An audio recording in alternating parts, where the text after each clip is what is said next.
morning. It is a Tuesday edition of Glenn Clark Radio. So I'll play the role of Glenn Clark today, and I think he'll play the role of Griffin Bass. We talked about this. I thought... Oh, today was the day we were flipping things around? Man. All right, maybe next Tuesday would be perfect, right? We can do it then? What about the Tuesday after? No, next Tuesday is the only day I have available. I got to switch our names back. So sorry. A lot to do on a Tuesday edition of the program. We're going to celebrate Carmelo Anthony. We talked about Melo yesterday, but I said then, I was like, I don't know that we do enough to appreciate, maybe a top 5 Baltimore athlete ever. And then I said, well, I'm we. Like, when I say we, that includes me. So what can I do? So today we're going to take just a minute and celebrate and honor the career of Carmelo Anthony. Two people that know Carmelo really well. His godfather, Eric Skeeters, who's one of the most fascinating figures in Baltimore history. If you don't know Eric Skeeters' story, he was on the staff at Coppin when they upset South Carolina in the NCAA tournament. And then was on the staff at UMBC when they pulled off the iconic eternal upset of Virginia in the NCAA tournament. Also happens to be Carmelo Anthony's godfather. So you want him on your Fascinating. staff. Yeah, I mean, if you want to pull off an upset of some sort, he'd be the guy to have on the staff. We'll talk to Eric Skeeters about his godson, Carmelo Anthony. Also this morning, Darnell Hopkins, who is the head coach at Archbishop Curley, was teammates with Melo at Towson Catholic, very close friends. He'll join us as well, so we're going to spend some time celebrating and honoring Carmelo Anthony this morning. Also, we'll catch up with Mike Florio. He's been making that a regular occurrence recently. Mike Florio from Pro Football Talk, NBC Sports. He did Lamar should be at OTAs bit, which is ironic because the word is that they're expecting him to be at OTAs this week. He just wasn't there yesterday, so I'm not really sure how much, even if you care about it, I'm not really sure how fired up you can be about the fact that he wasn't there on Monday, but might be there today, for example. We disagree. That's the reality of it. I'm not hiding that. I just don't care. And I say we disagree. I don't even know that I can say we disagree as much as I just don't care. I just don't. I can't pretend. Mike brought up, hey, the Chiefs had Patrick Mahomes last year and they won the Super Bowl. That's true. Now go back and do the year before that and the year before that and the year before. Then tell me what the correlation is between quarterbacks, percentage of OTAs they're in attendance for, and Super Bowl wins. Now, that would require a lot of work. Yeah. Maybe someone can do it. Maybe we can put Griffin on that later on in the day today.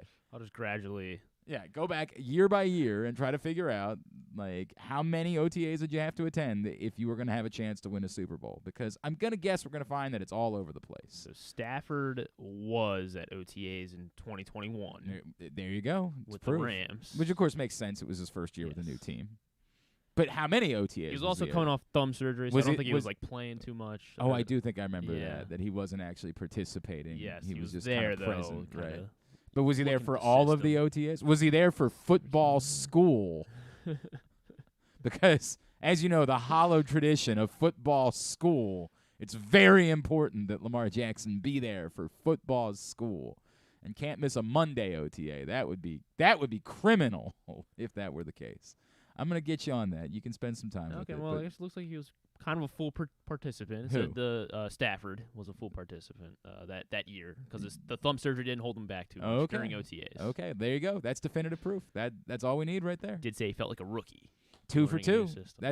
There have been 2 Super Bowls ever. So. Yeah. So what? Tom Brady was the next one. Was it? And did you find out he was there for all of the OTAs, or he showed up for? That's the part of it. Yeah. All right. Again, I'll continue researching. All right, you stay on that. It's very important. Mike Florio will join us a little bit later on. Also this morning, Patrick Stevens. It is a Tuesday. We are winding down. Next week is our final visit with Patrick Stevens for the year. Unfortunately, no more local teams. I also would like you to do some research today on how many years there have been both a men's and women's Final Four with no team from the state of Maryland involved. Not that, we would have been...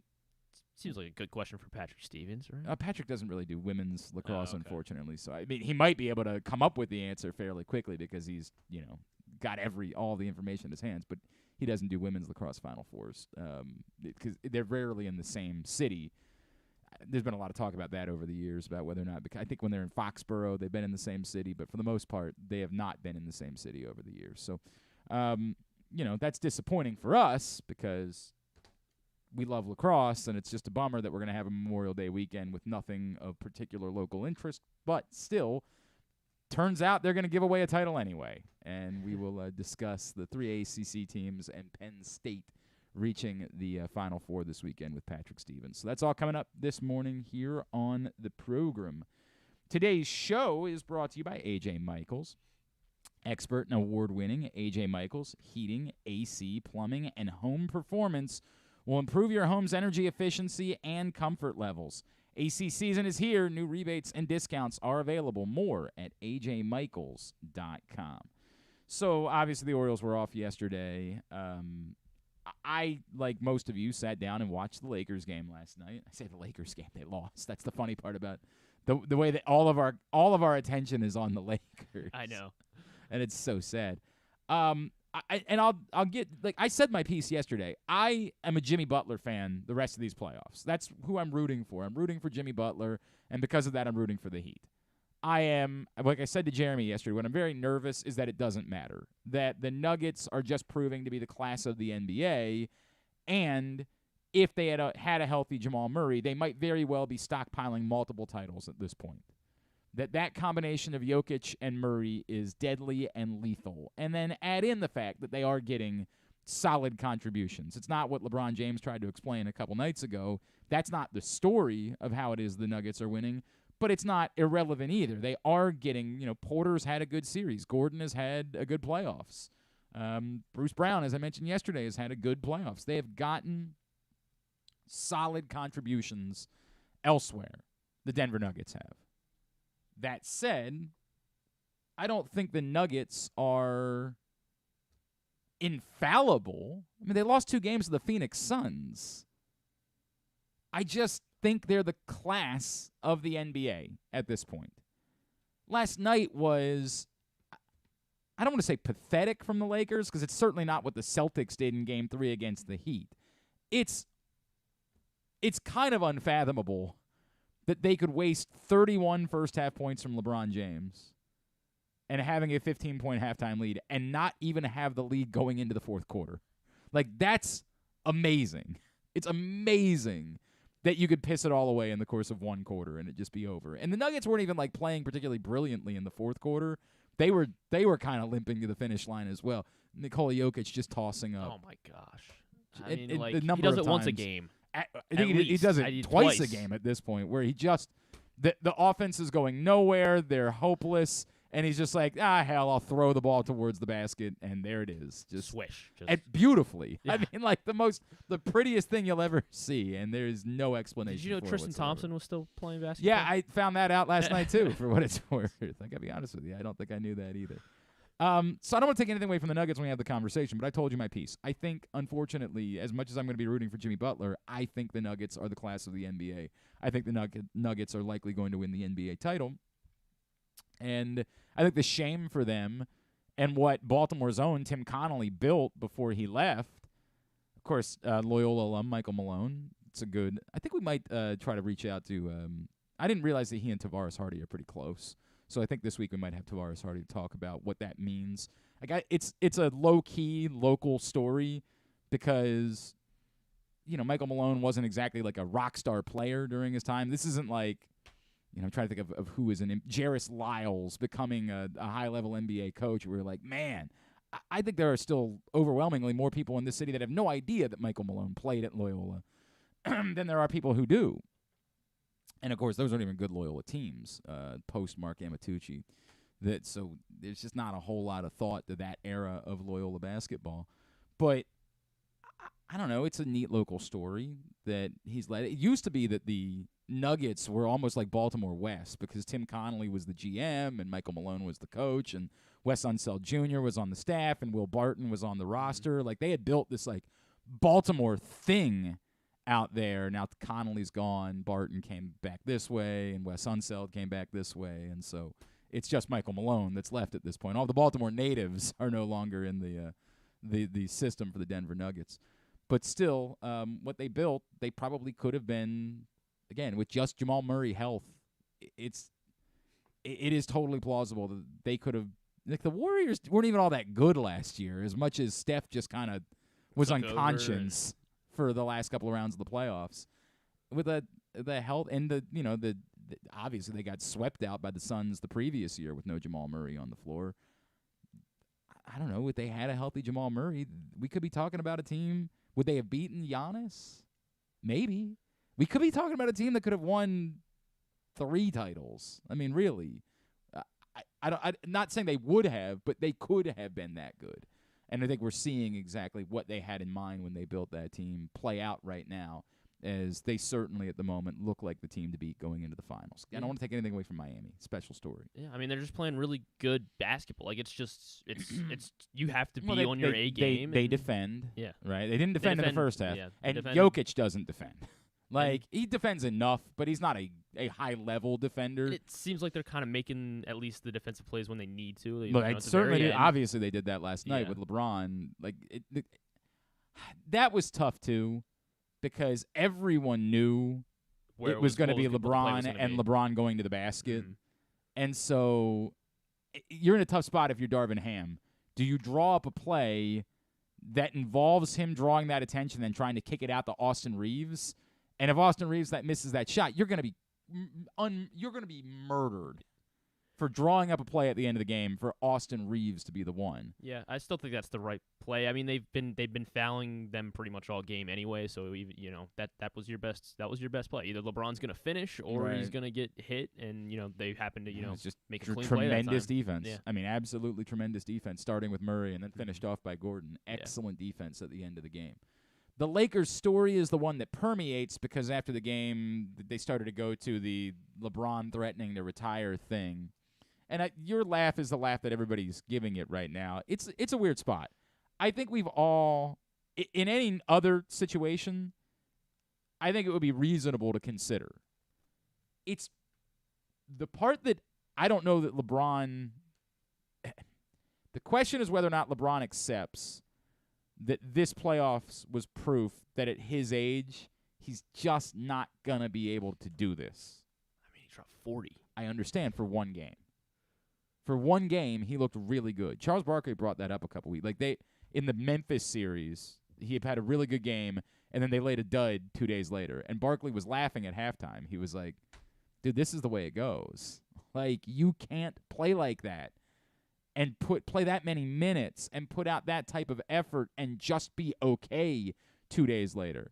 There was something I was thinking about at the end of the game, which was even if the Nuggets had lost last night, they would have won the series by staying in the game and forcing LeBron to play as many minutes as he played last night and then have to travel to Denver and then play in the thin air. There was going to be no chance. The question is not about whether or not he can still have moments. Michael Jordan still had moments with the effing Washington Wizards where he looked like a basketball player.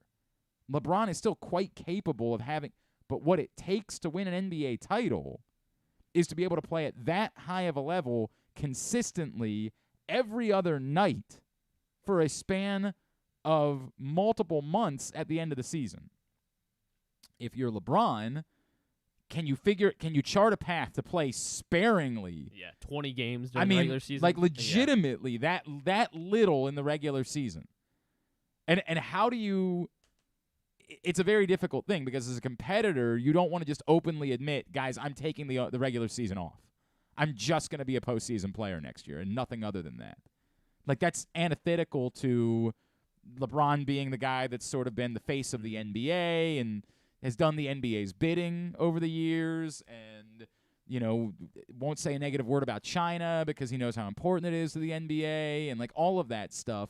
It would be very antithetical to that for LeBron to then turn around and be like, right, I'm not going to play in the regular season. And do you trust, with him playing in the regular season, they barely made the playoffs. There's been a lot of talk about the Lakers maybe trying to get into the market for Kyrie Irving. There was a rumor about Trae Young that I think came out literally 15 minutes ago. I mean, Trae Young would be very desirable, obviously. So can you put together a better team for LeBron to be able to do that, to be able to do the thing where he legitimately almost doesn't plays just enough that he feels like he's in a rhythm. But that's it. And can you put together a good enough team to make sure you get in, to then be boosted by LeBron, and then do you mess with chemistry? If the team's good enough without LeBron, is it difficult to then reintroduce LeBron at that point? I would assume that the Lakers or any other team would be willing to figure it out, to do that with LeBron James, but I don't think it's as simple as you want to make it out to be. I think there's a real question LeBron has to ask himself, which is, can I physically do this?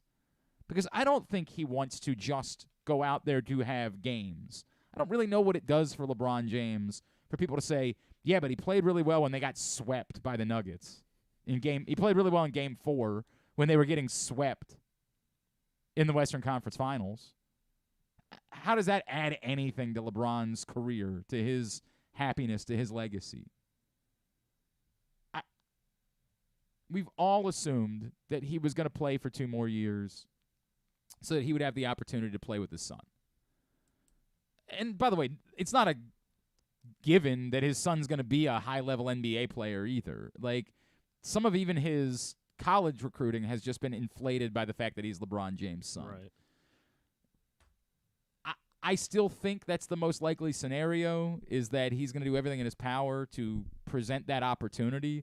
Now, it creates almost like an awkwardness of, is the NBA going to rig next year's draft for Bronny James, who I don't even know that people think is the number 1 prospect? Like, it's not the 2024. No, it would be the draft. 20. It is he's the 24 he's going draft? to USC next year. Okay. So He'll be playing in the fall at USC. Okay. And then he'll be in the 2024 draft. So the question would be, is LeBron just kind of openly saying, look, I'm just going to go sign with, the Cavs. Well, I guess I don't know. the Grizzlies, the Nets, whoever it is. Pistons again. Whoever it is that drafts Bronny. Again, I don't know that Bronny James is a. Hang on, I'm trying to just see if I can find. I'm really looking for a 2024 mock NBA draft. I don't even know. Here we go. Bronny James. This is from. I mean, he's gonna be. I guess he's got to be first. No. What do you mean he's got to be first? Well, just because that's what he's not thought of as that type of player. Yeah, but if NBADraftRoom.com has him 28th. Oh wow. That he's just not thought of as that type of prospect. Got a lot of time to turn it around. I guess, but he's not LeBron's size. I don't think that's changing over the course of this year. Like, it seems like it's setting up for. You could almost, if you're sitting there with the 17th pick, say we could use it on this player, or we could get a year of LeBron. Like, you're getting a year of 40-year-old LeBron at that point. But then maybe you learn in a Trae Young, say, and then. Well, I mean, if they've all agreed ahead of time, they're a massive package deal. That's quite the thing to be putting together at that point. For Trae Young to just say, I don't care, whatever team selects this Draymond kid, Green comes if the over Utah too. Jazz select Bronny James, I'll go play in Utah. That seems a little bit over the top for that. Draymond Green will probably follow. Sure, why not? I don't know that you'd want Draymond Green at that point of his career. I still don't believe it. I still think that ultimately the lure of the opportunity to play alongside his son stands out, and even if he accepts at that point that he's kind of a sideshow, it's just such a unique thing to have been able to do, to say that you did, that it becomes worth it. But if this really was for LeBron the moment where it struck him, I'm never going to be able to do what I used to be able to do again. I can't carry a team through June of an NBA season. Physically, it's not possible. If that's the moment, nothing would surprise me. And as much as it would be neat to be, on a team with your son, it is sideshow at that point, right? Like, and I do wonder if he thinks about the Jordan Wizards and thinks about whether or not he wants to experience that, which, again, isn't to say that this was that bad. And part of the problem was that Jordan was on the wrong team. If Jordan was on a team that was already good, he could have been an ancillary piece, but he didn't want that. He wanted to be the focal part of a basketball team, despite the fact that he was 40 years old at that point. I don't know. I can't get inside the guy's head, but I would still be surprised if this ends with LeBron James being retired. What I do know is that this season will not end with LeBron James as a champion, because the Lakers were indeed swept out. Tonight we will see if the Heat do the same thing to the Celtics and indeed set up a Heat-Nuggets NBA Finals. Today's show brought to you by this print issue of Press Box that you see sitting in front of me right here. This is illustration of Jackson Holiday on the cover as this issue of Press Box dives in to the pipeline of talent that is still to come for the Baltimore Orioles, even though Grayson and Adley and Gunnar are already here. Two guys who were number one prospects overall, the other who is number one pitching prospect in baseball, all got here, and yet it's still loaded. Read all about it right now in this print issue of Press Box, available for free at your neighborhood Royal Farms, any of the hundreds of locations around town where you can find Press Box. Read it all at PressBoxOnline.com. And don't forget that in concert with this issue, Press Box is giving away 4 tickets to all of the area's minor league baseball teams in order for you to go see all of this talent, plus an Easy Pass Maryland on-the-go transponder preloaded with $25 and a $50 gas card from Royal Farms in order to help you get around to see all those teams. Got to go sign up today, PressBoxOnline.com/contests. Must be 18 or older in order to enter. The sweepstakes ends June 14th. Again, PressBoxOnline.com/contests. So as I said yesterday, I don't think we as a city have done enough to lift up and recognize an absolute icon among our ranks, one of us, maybe one of the greatest athletes in Baltimore sports history. So we're going to do a little bit of that today and celebrate the career of Carmelo Anthony. Joining us now, a guy I've always loved and who has lived one of the most unique basketball lives ever. As I mentioned earlier, was part of the Coppin State staff that shocked South Carolina, was on the UMBC staff that shocked Virginia, and he just also so happens to be Carmelo Anthony's godfather. But other than that, nothing really on his resume. He is the man, Coach Eric Skeeters. He's back with us here on GCR. Coach, it's Glenn. It's great to catch up, man. Thank you so much for taking the time for us. Hey, Glenn. Dude, you've done your homework. That's for sure. Eric, I know you, bro. I know you, listen, bro. Go Ravens, go Orioles. I know, man. Right? I know, dude. You are very much one of us. It's great to catch up, man. Can you take me back, Coach? Like your relationship with Carmelo and getting to know him and the role that you played in his life. For folks that don't know, can you explain how you guys became so intertwined when he was very young? Yeah, sure. So it's funny because even in his book, he dedicated his book to his big cousin, Tavares Graham.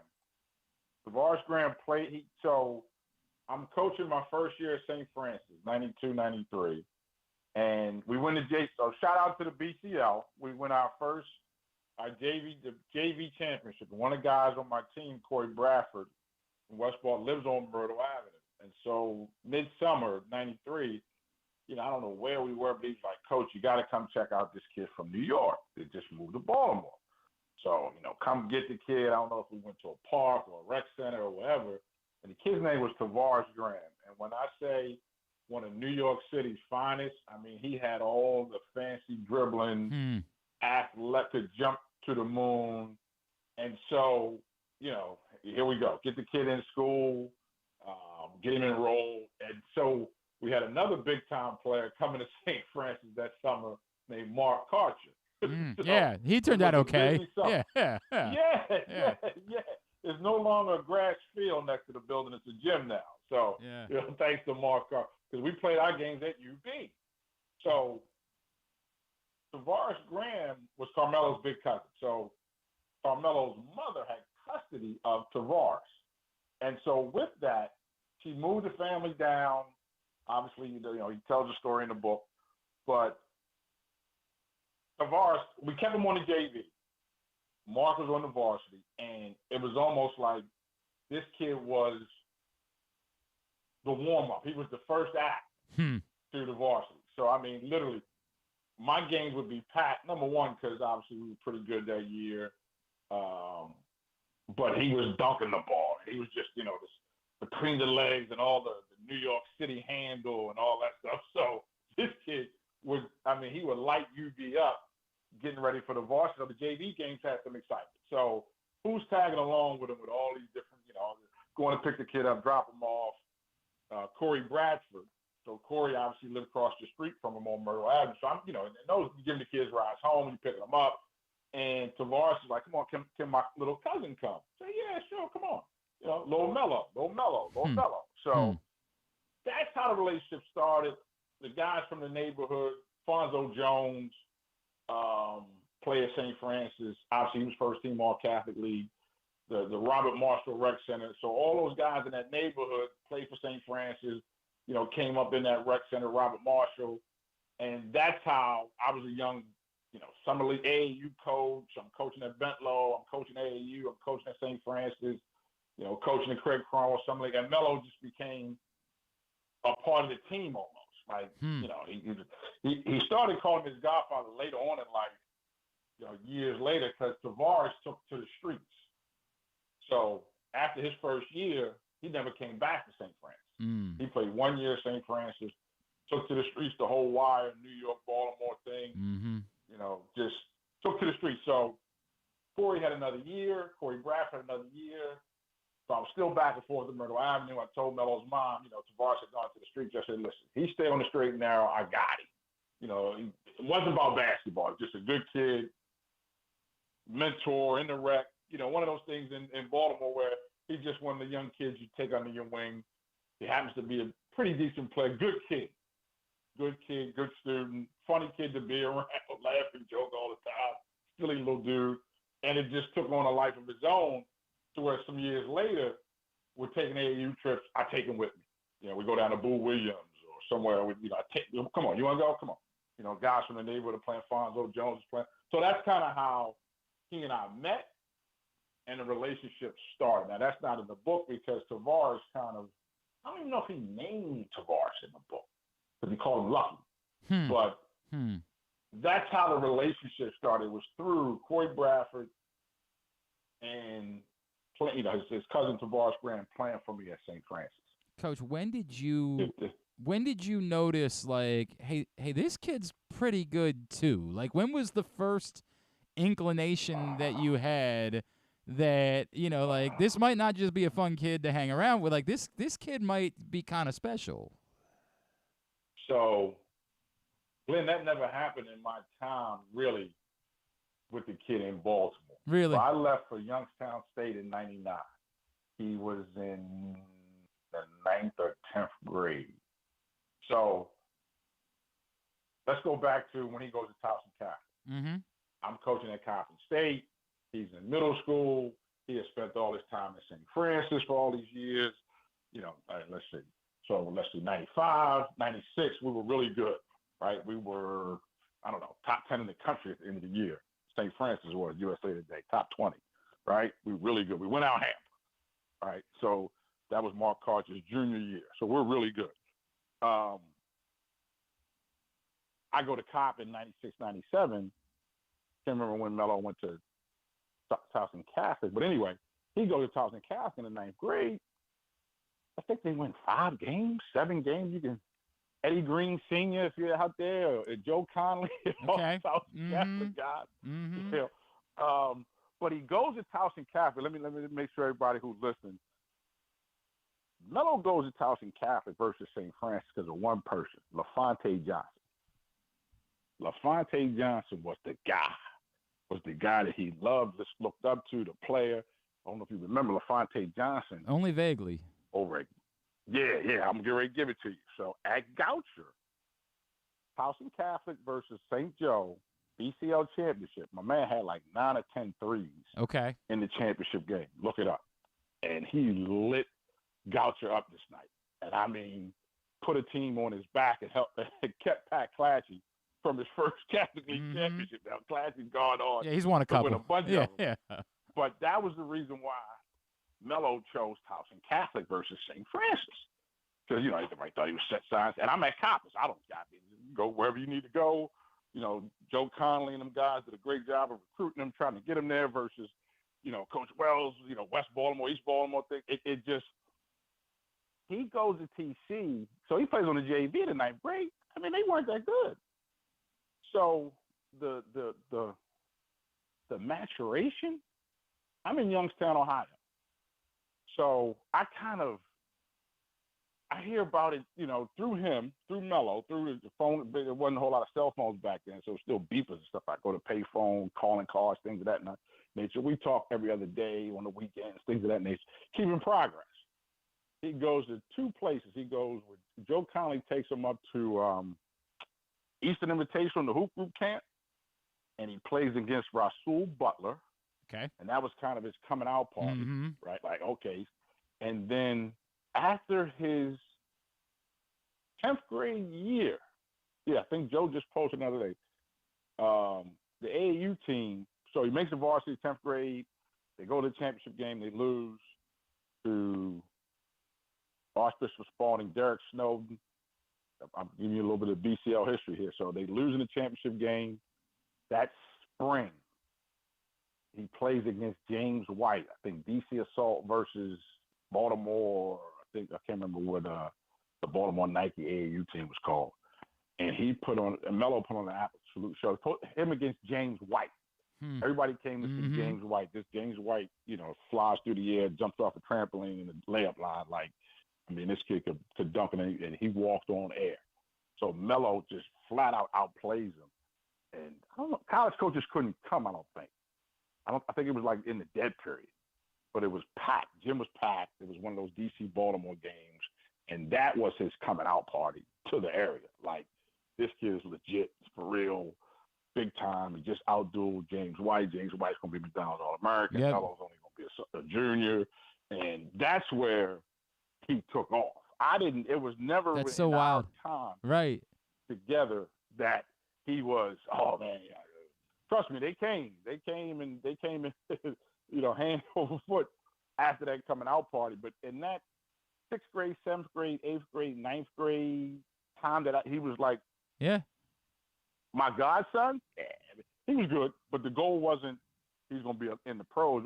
Me and his mom, I'm telling you, made a pact, trying to get the kid eligible, make sure he gets a scholarship. Make sure he's eligible back then. They changed the SAT requirements and all that stuff. It wasn't about how good he was. Yeah, there wasn't. You weren't thinking Hall of Fame at that point. It was the way it was. No. And, our relationship was not based on his basketball. Well, and this is okay. So this is fascinating. I mean, Eric Skeeters is with us, of course, Carmelo Anthony's godfather, and this is fascinating because you mentioned Tavares Graham. I wonder what the difference was, and why it was that Melo was never fell victim to the streets, right? Like, what prevented him?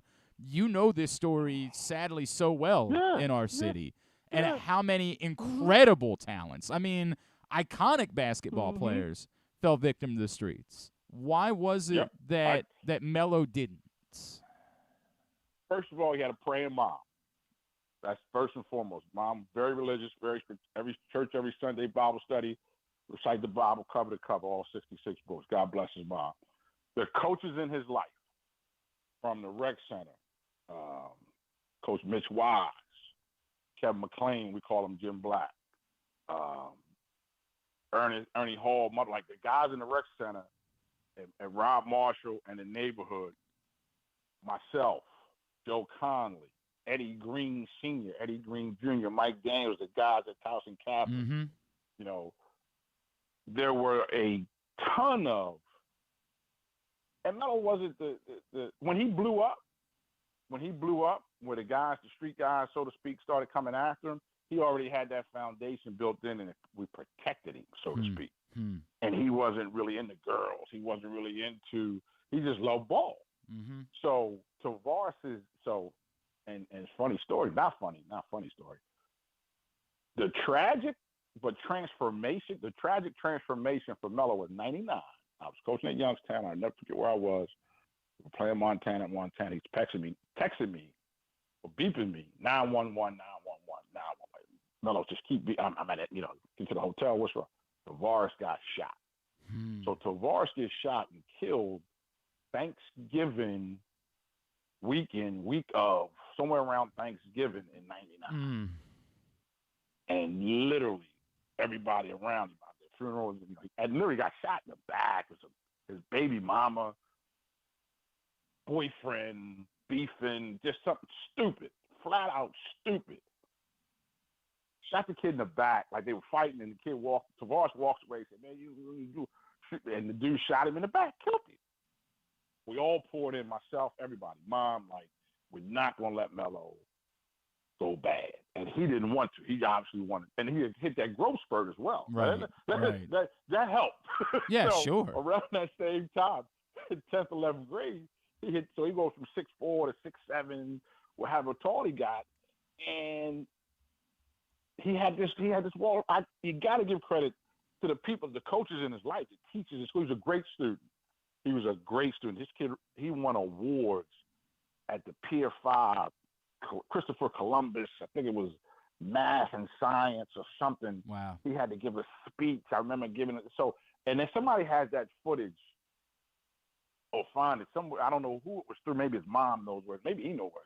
But he was one of them guys that he was accepted in the hood. Obviously, he lived in the pharmacy. He lived on Myrtle Avenue, Pennsylvania Avenue. All the terrace, Lexington Terrace, all the projects around at Murphy Homes. But he was protected. He was covered. I mean, his mom prayed every day. He was protected. He literally had a foundation of coaches. Again, Mitch Wise, Kevin Jim Black McLean, myself, the Towson Catholic coaches, Joe Conley, the people in the rec center, the people in his school. Oh, my man, Darrell Corbett at his rec center, Mount Royal, where he went to middle school, elementary school. His best friend, Kenny Minor. Like, he had a crew. Melo had a crew that it was all basketball. It wasn't anything. It wasn't the streets. They just didn't take to the streets. And the guys in the streets looked out for him. Wow. Did not mess. He was not. When Tavares died, when Tavares got killed, and Tavares got killed in New York. He didn't get killed in Baltimore. He got killed in New York. It almost Baltimore was a safe haven for him. Not going back to trouble in New York. Coach, man, I'm gonna regret. We should have done an hour together this morning. Like, I should have. This is the history lesson you're giving me.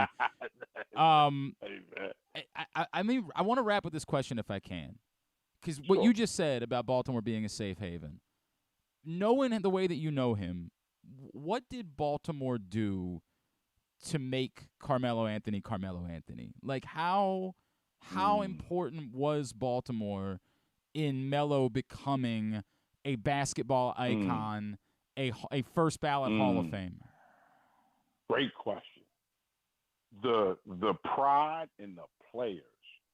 He's from New York. He moved to New York, but Melo was his basketball, and you can look at the tapes of Melo playing and Mark Karcher playing. Mm-hmm. Okay, and this is one thing I'm gonna take a little bit of credit for.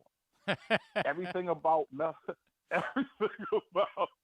Melo's game is a direct reflection of Mark Karcher's game. Wow. You remember Mark Karcher? Mm-hmm. 6'5", couldn't jump over a telephone book, right? But all the skills, all the toughness, so Baltimore at that time had what you call unlimited leagues, to where the pros and the older guys would play outside, and you could go East Baltimore, West Baltimore. It's too many to name. I don't want to leave any of them out. But there was a maturation for players. Like, okay, Mark Karcher playing against Keith Booth. Mark was a freshman in high school. Keith Booth was a freshman in college. Mm-hmm. Played against each other down the dome, right? And couldn't tell who was the freshman. And Keith Booth was a freshman in high school, a junior. He played with Muggsy Bogues and the guys down the Urban Coalition. So there was a maturation process in Baltimore that the older guys taught the younger guys. And so Melo learned everything about the game, patterned his game after Mark Karcher and them years he spent with us at St. Francis. Wow. All the jab steps, pivots, scoring, the body control. Now, Mark was 6'5" and unathletic. Melo was 6'8" and could jump to the moon. Yep. So he took that skill set and that toughness and that ability to win. Like, Mark put us on his back in 95, 96, my man, and we won big game after big game. Yep. Charm City Classic, Baltimore Catholic League. We won this big tournament out in Ohio, all the way to the Alhambra. We're the last BCL team that went to Alhambra in 96. So Melo patterned his game. All the skills around what Mark, and then Mark had a pretty good career at Temple, second-round draft. Damn good pick. Yes, correct. Story. Right. Yeah. 3,000, hell of a player, top 5 in the country, USA Today. So, first team All USA Today. So, he wasn't chopped liver. No. Let's put that out. Yeah. Mark was a bad dude. And so, think about now a 6'8" athlete with that toughness, with that mindset, and that, okay, I've seen all that Mark has done, but watch me. I can jump. I can shoot it like him. I got the tough. I can pass with my left hand. That's like LaFonte Johnson that we always laugh about. He had no left hand up until like 10th grade. He was all right. So the thing about Baltimore that made Melo a first ballot Hall of Famer, and we got to get back to it to get another one because we got some talent in town, is the unlimited leagues. And when I say unlimited, it was like the semi-pro or the pro leagues where the old guys, the old heads, we call them, the old heads play. That process of them outdoor summer leagues, that's how Melo matured, learned the game of basketball, and then, was he number 9 all-time league scorer in NBA history? Yep. That's all Baltimore. That's why he has that WB on his chest, born bred or something like that. I can't remember, West Baltimore. And he got something else on a tattoo you should always see on his jersey when he's at the free throw line, or underneath his jersey at the free throw line. But that's what the basketball, he's still, he played for the Knicks for a long time, got reacclimated, reconnected with the New York side of it in the part of his life. But the basketball part, the first ballot Hall of Famer, all Baltimore. Well, and he still has a Ravens tattoo for sure on his arm because he loves them. There's no doubt. Yeah. Coach, you see where he called he called the first round draft with a kid, K. Flowers. Yeah, He said at a press conference. Yep. How'd you know you're in Baltimore? Let's call Carmelo Anthony. Yep. No doubt. No doubt. It's awesome, man. Eric, we need to do this more. I know you got, things that you want to do. I'm ready. Whenever you're ready to sit down and start working on your book, I need you to call me because you got a lot of stories to share with folks. Coach, it's great to catch up with you this morning, man. Really appreciate you taking the time. Let's talk again real soon, all right? Hey, where can I find this, Glenn? Where can I get this shared? I will have Griffin. Griffin will hook you up with that. I'll make sure we get that taken care of, all right? Appreciate you, Eric. My guy. Thanks for doing this, man. Take care. Eric Skeeters, Carmelo Anthony's godfather. That's really cool. I mean, that's a history lesson right there on one of the great athletes in Baltimore history that you just got. And stories that I didn't know. Like, I had never heard those stories before. So that was special to me. Like, I was kind of getting goosebumps listening to that because I have not done a good enough job of studying the history of Carmelo Anthony, so I really appreciate that. And we'll talk more about Melo with Darnell Hopkins here in a couple of minutes. Is Florio now? Is that when we got a couple minutes here? We got a couple minutes? Okay. Yeah, we can break. Do you want to take a break? Yeah. You tell me. I don't know what we got to do. Yeah. Okay, we'll grab a break. Mike Florio, Pro Football Talk, will join us next. Glenn Clark Radio. What air conditioning company can save 50% of your energy cost and qualify you for up to $7,500 in rebates? A.J. Michaels. We do more, we do it better for less. In Baltimore and Annapolis, ajmichaels.com. The latest edition of Press Box is available now. On the cover, Luke Jackson looks at the pipeline of talent still to come for the Orioles, diving in on last year's #1 pick Jackson Holiday and other top prospects like Colton Cowser, Heston Kjerstad, Kobe Mayo, and more. Also inside, Todd Karpovich profiles Orioles pitcher Kyle Gibson, and Bo Smolka breaks down what progress would mean for the team's 2022 draft picks in their second pro season. Press Box is available for free at over 500 area locations, including 60 Royal Farm stores, and you can always find the entire edition as well as the best daily coverage of the Orioles, Ravens, and Terps at PressBoxOnline.com. The All-America Senior Game powered by New Balance will be back at Johns Hopkins Homewood Field on July 29th. The most decorated girls and boys lacrosse players in the country have been invited to play in what is the premier lacrosse event of the year. Every college coach wants their players in this game, and if you dream of being in this game, you start by trying out for one of your regional underclass teams this summer. The best against the best. Get your tickets now at allamericalacrosse.com. Costas Inn has been serving up delicious steamed crabs for over 50 years. Lately, the crabs you want to eat when the weather warms up have gotten harder and harder to get. So get your crab-eating game plan in place. Make sure to stick this number on your fridge, 410-477-1975. Call ahead and reserve the size crabs you want. You may be able to walk in, but you may also be disappointed at the size or maybe even get shut out altogether. So call ahead, have a plan, and then arrive on your crab-eating vacation. Costas also has delicious crab soup and crab cakes. The Costas Inn at 4100 North Point Boulevard. For more than 50 years, they've been satisfying crab lovers in and around Baltimore. Make the most out of every day in your Toyota RAV4. Available in hybrid or gas-only models. A RAV4 can get you where you want to go in style. Check out buyatoyota.com for deals on new RAV4s from your local Toyota dealer today. Check out PressBoxOnline.com every day to find daily winners and betting advice from Jeremy Kahn. And if you want some advice about life decisions that you probably shouldn't make, here's Glenn Clark. All right, back in here on GCR as we continue along on a Tuesday edition of the program. Today's show is also brought to you by your local Toyota dealer and buyatoyota.com. The Toyota Tacoma comes in a range of models and trim lines, so you can choose the perfect Tacoma to reflect your unique personality and driving habits. Check out buyatoyota.com for deals on new Tacomas from your local Toyota dealer today. Well, I'm not saying it becomes an irrelevant conversation now, but there's nothing really left to debate. Jeff Zrebeck of The Athletic reports this morning that indeed Lamar Jackson is at the facility ahead of day 2 of OTAs for the Baltimore Ravens, is expected to participate this week in OTAs, which this man thinks is very important and something he needed to do. He is our friend Mike Florio from Pro Football Talk and NBC Sports. He is with us again here on GCR. Mike, it's Glenn. Good to catch up. Appreciate you doing it. I was going to tell you I just don't think it's that big of a deal. I do understand the premise that, like, hey, you got a boatload of money, you got a new offensive coordinator, some new wide receivers. It might be a good thing to go show up. I'm not the guy that screams about this type of thing, but I get why it's a good show and the right thing for Lamar Jackson to be reporting this week. Well, look, these workouts are voluntary in theory. And I would say there's a certain set of circumstances where it's no big deal if a player doesn't show up. I would say, given a certain level of financial investment, I don't know what the number is, but I would say $52 million per year is on the you should show up side of it.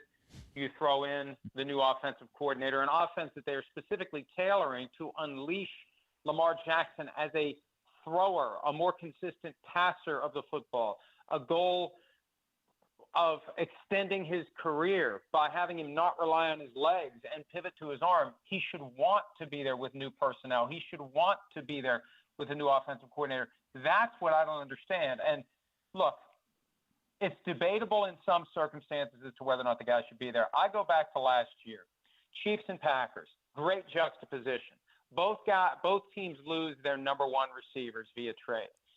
Patrick Mahomes is there for everything. Beyond everything. He gathers the new receivers down in Texas. He works out with them on his own. He takes notes and communicates his information and his impressions of the new receivers back to the Chiefs, who factor that into what they're doing. Aaron Rodgers, upset with the Packers front office, is aloof. He's distant. He's not there. And it took them a good 2 months once the regular season started to get the new guys comfortable with Aaron Rodgers. So, again, franchise quarterback need to be there. You know why? All the other guys are there. Mahomes is there. Rodgers is there. Allen will be there. Burrow will be there. Lamar needed to be there. He should have been there yesterday. It's good that he's there today. The issue I have, obviously, is that, like, the word voluntary does need to mean something, right? Like, the language still has to matter. I guess what I would say, too, is do we have a track record on, like, if there truly is? Because I've tried asking coaches this, and there's no statistic, right? Like, do we have definitive proof that ultimately the difference in whether a team wins the Super Bowl or not is whether or not your quarterback is there for the entirety of OTAs? You're not going to have any analytics, but look at last year. The Packers didn't get their stuff together until it was too late for them to make a push for the playoffs. Christian Watson, first snap of the year, wide open, drops the ball right in his hands. Now, is there any way that we can prove that he dropped that ball because he was still just a little bit too in awe of Aaron Rodgers, because Aaron Rodgers wasn't around long enough in the offseason for Christian Watson to be sufficiently comfortable with him so he could hit the ground running and make the catches in training camp that would have Aaron Rodgers, have full confidence in him. These are subtle human factors. And it's as simple as this. And I said this today, and it sounds like some stupid cliche you would see on the back of a card, but it's true. Everybody wants to be great. Not nearly as many want to do what is required to be great. And all these other quarterbacks are doing it. It's a given. Mahomes is doing it. Allen is doing it. Burrow is doing it. These are the guys you're competing with. It goes back to Tom Brady and what he said. If you ever want to compete with me, you got to outwork me. You've got to turn your life over to it to be as great as you can be. And I look at it this way. There's no one that said, well, we would have been better this year if I just hadn't been at practice in the off season. That's never going to be argued. The argument is you're going to be better, you're not going to be worse, and everybody else is doing it. And for $52 million a year, I don't think it's too much to ask. For the quarterback of the team, the guy who sets the agenda, stirs the drink, is the leader of the franchise, to be there for everything. Mike Florio is with us here on GCR. Father of Mine is available right now. He's going to tell us more about it in a second. Mike, the one thing I wonder about in Baltimore uniquely, and it's something that was largely swept under the rug because of the Lamar Jackson situation, is how poisonous and disastrous the relationship was between the Ravens and the strength staff in this building, led by Steve Saunders. And we remember that report card that came out where, like, literally everyone in the NFL got positive grades for their strength staff except for one team that got an F-. And, like, legitimately, I've never seen this in Ravens history before, where players, including active players, came out so strongly against Steve Saunders and the strength staff in Baltimore. And I just wonder what the impact of that is, and if, when you just replace the guy with the guy that was working with him before, I've not been able to get guys to tell me directly that they still think it's a problem, but I can't imagine that everybody is just copacetic when it was clearly that poisonous to the point where the Ravens, who were the most injured team in football for a couple of years and who had players directly blaming the strength staff for that, I wonder how that impacts these types of situations. Well, first of all, I love the fact that the NFLPA report cards went full Bart Simpson with F-. There were plenty of F- to go around when that thing came out. But this is one of the factors that becomes an issue in the overall development of an organization. You don't expect it from the Ravens because they fall on the functional side of the functional, dysfunctional line. That's what made it surprising. And it is something that needs to be addressed, and they did do something about it. And the other thing about the strength staff, you just wonder how much of their attitude is a manifestation of what the head coach expects. I agree. And how much it goes back to John Harbaugh. Yep. I strongly agree with that, right? Like, we know John Harbaugh is a guy that's kind of, like, if he had his way, 3-a-days would still exist, right? Like, that's his mentality. And I've never sensed that it created a rift between the players and John Harbaugh. I've had nobody tell me anything like that. But it's weird to me how we've just kind of not, like, so publicly, Rashad Bateman, who is going to be a significant part of this football team, was attacking publicly what existed here, and we're just kind of moving on from that because we were so distracted by the Lamar Jackson topic over the course of the last few months. Like, that to me should be a big deal, Mike, and I don't know if it's just as simple as, hey, but trust us, it's not going to be like that moving forward. I think that's tough. Glenn, I think it may be just a function of age. I try to put myself back in the mindset that I had when I was in my early 20s and what I understood about the world and how sheltered I had been, and you get focused on certain things and you don't understand how organizations work. I wonder if the players are even in position to come to the conclusion that the strength staff basically does what the head coach wants them to do. And there's some good cop, bad cop going on, and they just don't know it because they react one way to the good cop and they react a different way to the bad cop. And they're too young and inexperienced to understand that they're being grifted to a certain extent by this structure where the head coach doesn't want to be the jerk. He needs someone else to be the jerk.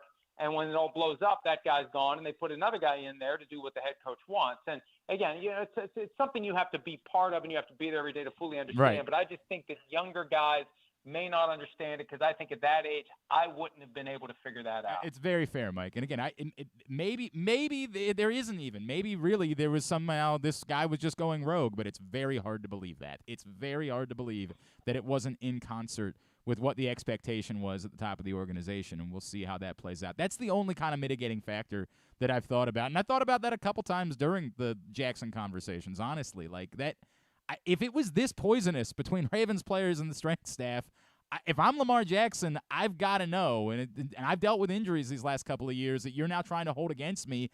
I got to know what this is going to look like moving forward, because this is clearly a problem that doesn't exist just everywhere. And that's fine for phase 1 and 2, right? Yeah.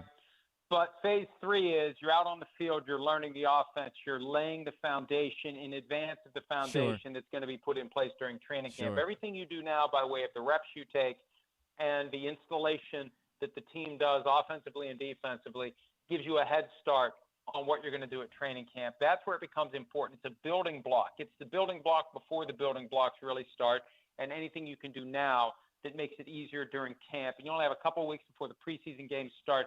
Camp moves pretty quickly, and before you know it, the season starts. So that's why it's important. And look, I don't know what kind of workouts Lamar Jackson does on his own, but remember when that thing came up about his business partner calling teams and Do I saw remember? that video of that rolling gym? Yeah. God, I hope that's not what he was doing when he wasn't working out with the team. I had Ken Francis on the show one day, Mike, and tried to get through it. It was weird. It was a weird conversation, man. I still don't know what to make of that whole thing.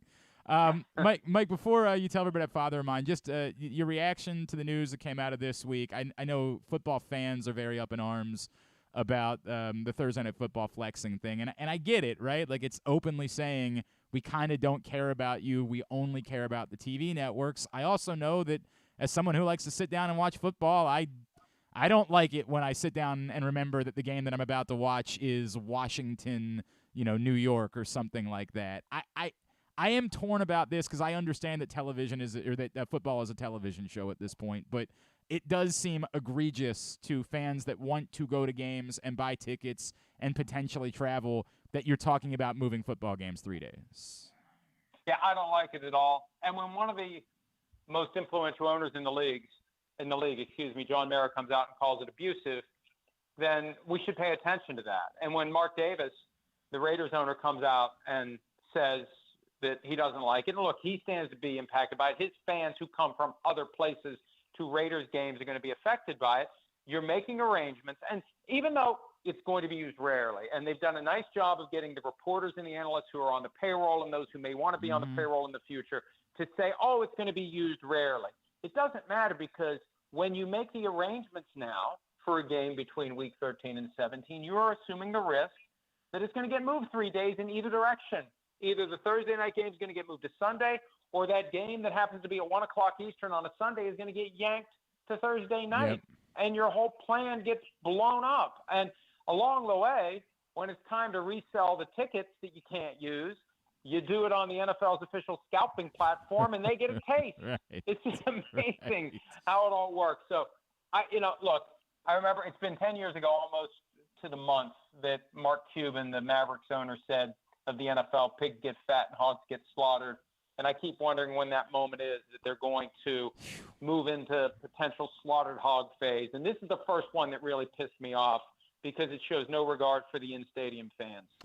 It's fair. I mean, it is fair. I don't disagree with anything that you just said. I also know that I don't really – I'd spent a lot of years watching Jacksonville and Houston play Thursday night football games, and I didn't want it either. But I know you're right. I just it's difficult. Hey Glenn, how can they keep passing the hat for public funding for stadiums? I get it. If this is what they're going to do to the people who show up to watch the games in stadiums, how can they keep justifying? I guess the real question that at some point they're just openly acknowledging we don't like. Is there a day that's going to come where they say we'll do what baseball did? We're going to start taking seats out of stadiums, and we're going to have. That's going to happen. Yeah, that's going to happen. Yeah. It feels like they just don't care.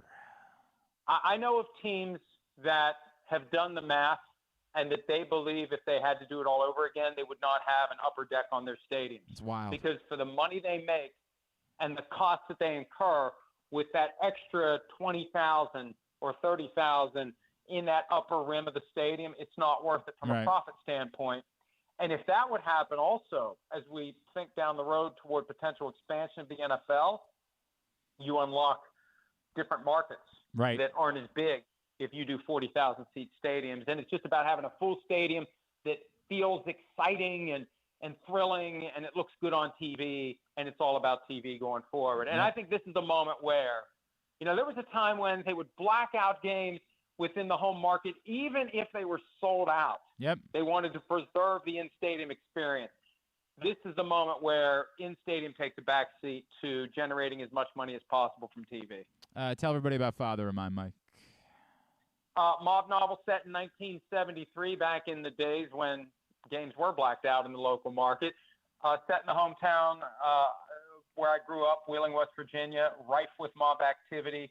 Rollicking, fast-paced story that had a fun time writing and moving briskly. I'm happy with how it's gone. It's only $4.99 at Amazon, and that's the ebook, $13.97 for the print version. Perfect time to buy it as summer reading season is approaching. You will read it quickly and you will like it. That's my prediction. And if Amazon would let me, I would do a money-back guarantee. Oh, well, wait a second. Now that might be, if you do that. They won't let me. Oh, it's. I guess I get it, but it's weird that they would. You're the author. Like, what the hell, right? It's your product. At Pro Football Yeah, I think it would be complicated. And I just think it would just cause problems for me and Amazon if I would try to do it. At Pro Football Talk, of course, is how you follow him in all the NBC Pro Football Talk platforms. Always appreciate you, sir. Thanks for doing this morning. Mike Florio with us here on GCR. And again, kind of like I was going to have a back and forth. Mike, I'm almost irrelevant at this point because Lamar Jackson's there anyway. Like, he's there. And as I've said before, even though it's not something that I care about particularly, it sure as hell doesn't hurt. There's no way that it's a bad thing that Lamar Jackson is in the building. And I did wonder if when they got the deal done, there was a little bit of a, okay, Lamar, can we make this work so that it also involves you being here for OTAs at least this year? So I think it's a good thing. I do. I'm just not the guy that's going to scream and yell the other way, but I do think it's a good thing. I'm neutral one way, positive the other. There's no real negative here for me whatsoever. Lamar Jackson, again, if you missed it, reportedly is in the building today as the Ravens continue OTAs this week. Hour number one of today's show is in the books, PressBoxOnline.com/offers. If you go there right now, you'll get $150 in bonus bets from DraftKings after you place your first $5 bet. See this and other great sportsbook offers at PressBoxOnline.com/offers. Again, PressBoxOnline.com/offers is the website. That's where you find all these things. You can't, hey, if I just go to DraftKings, what's your code? Not the way it works. PressBoxOnline.com/offers and then click on the link, and that's how you can take advantage of that great offer, $150 in bonus bets after placing your first $5 bet. Scheduled to be joined by Darnell Hopkins, coach at Curley, longtime friend and teammate of Carmelo Anthony, as we continue this morning to celebrate the career of one of the great Baltimore athletes of all time. We'll look to do that next. It's Glenn Clark Radio. Are you a diehard O's fan looking for the perfect way to show your team spirit? Look no further than Birdland Sports. Birdland Sports is a small business run by fans for fans. They offer a wide variety of unofficial O's merchandise, from the Birds Are Coming tees to player cartoon shirts and more. And the best part? Their prices are more affordable than the big guys. So head to birdlandsports.com and grab your gear today. Show your support for the Birds with Birdland Sports. The latest edition of Press Box is available now. On the cover, Luke Jackson looks at the pipeline of talent still to come for the Orioles, diving in on last year's #1 pick Jackson Holiday and other top prospects like Colton Cowser, Heston Kjerstad, Kobe Mayo, and more. Also inside, Todd Karpovich profiles Orioles pitcher Kyle Gibson, and Bo Smolka breaks down what progress would mean for the team's 2022 draft picks in their second pro season. Press Box is available for free at over 500 area locations, including 60 Royal Farm Farms stores, and you can always find the entire edition as well as the best daily coverage of the Orioles, Ravens, and Terps at PressBoxOnline.com. That first sip. That first bite. Start your day off right with a delicious breakfast at Royal Farms. Choose from a fantastic selection of fresh Royal Farms breakfast sandwiches and top it off with a rich hot cup of the freshest coffee in the world. At Royal Farms, breakfast is available day and night. It's the freshest breakfast in the world. Real fresh, real fast. Royal Farms. What air conditioning company can save 50% of your energy cost and qualify you for up to $7,500 in rebates? AJ Michaels. We do more, we do it better for less. In Baltimore and Annapolis, ajmichaels.com. If you miss anything on the show, don't forget that you can watch full episodes at youtube.com/PressBoxOnline, and you can download podcasts on Apple, iTunes, Amazon, and Grindr. Wait, did I say Grindr? I don't think that you would find it on Grindr. Not that I know it's on Grindr or anything. I swear. On second thought, you know what? I don't care what you think. Here's Glenn. All right, back in here on GCR as we continue into hour number 2 of today's program. Stan the Fan Charles, Ross Grimsley, Luke Jackson got together last night, and they were joined by former longtime pro sports executive, including someone who spent a lot of time with the Oakland A's, Andy Dolich, speaking about the bizarre scenario that's playing out. Apparently, that is far from a done deal that the A's are going to end up in Vegas. I still think it's the most likely scenario, but maybe some of these other markets that are clamoring for baseball could get involved, as apparently the folks in Nevada are not willing to pay the exorbitant price tag that the A's were hoping they would be willing to pay. So maybe that gets Salt Lake City into the mix, or Nashville, or I guess Orlando. Montreal. I think the problem is MLB would need both Montreal and Orlando to be in play to try to get things done in Tampa, right? Like, I think the thought is Orlando is the obvious destination for Tampa. This is one of those really tricky things. Like, it's unbelievable to me. Okay, by the way, if you missed that show last night, let me wrap that up, then we can move into a different conversation. If you missed that show last night, facebook.com/PressBoxSports, click on the videos tab, go to youtube.com/PressBoxOnline or PressBoxOnline.com/video. Those are all the ways for you to check it out. So I, as you all know, I'm an Arizona Coyotes fan. I'm the one, not just the one here, the one in the world. And I believed that this thing falling apart last week, the vote on the new arena in Tempe, when that failed, I genuinely believe that would finally be the end of this, that they would just look at one of these other markets, Houston, Kansas City, Salt Lake City, whatever it was, and or, another Canadian team, and they would say, all right, we've had enough. We're going there. But Phoenix is so desirable of a market, and this is the part that people can't understand. Like, all of hockey media is crucifying Gary Bettman for his obsession with keeping the Coyotes in Arizona, to the point where they're going back to the drawing board. Like, they're going to sign up for at least another season of playing in a 5,000-seat arena, playing in a building the size of, like, CQ Arena, with an NHL team for at least another year. And who knows how long, because even if they find another place in Phoenix to play, presumably that won't happen for another couple of years. So you may be signing up for multi-years of playing just in order to keep the Phoenix market. And from everyone else, not obviously the folks in Canada are losing their mind, but it seems like everybody else is just like, why? What is your obsession with this? It doesn't work. It's a failed experiment. Move on. And the part that Gary Bettman can't say out loud is, it doesn't matter if it's not as good of a hockey market. And there's always the argument that, like, hey, also it's been the franchise has been run poorly. It might be an excellent hockey market. Who knew that Vegas was going to prove to be such a good hockey market, right? Well, the hockey's been really good. They're about to go back to the Stanley Cup Finals. And maybe just be that Vegas could just be an anything market. It might be, or it might, it just might be that any pro sports team that's run well, right? Like this, we measure it by, well, nobody's going to the game, so the team stinks. Yes, of course nobody's going to the games. Tell me the city where the team is really good and still nobody goes to the games. It's be Tampa, right?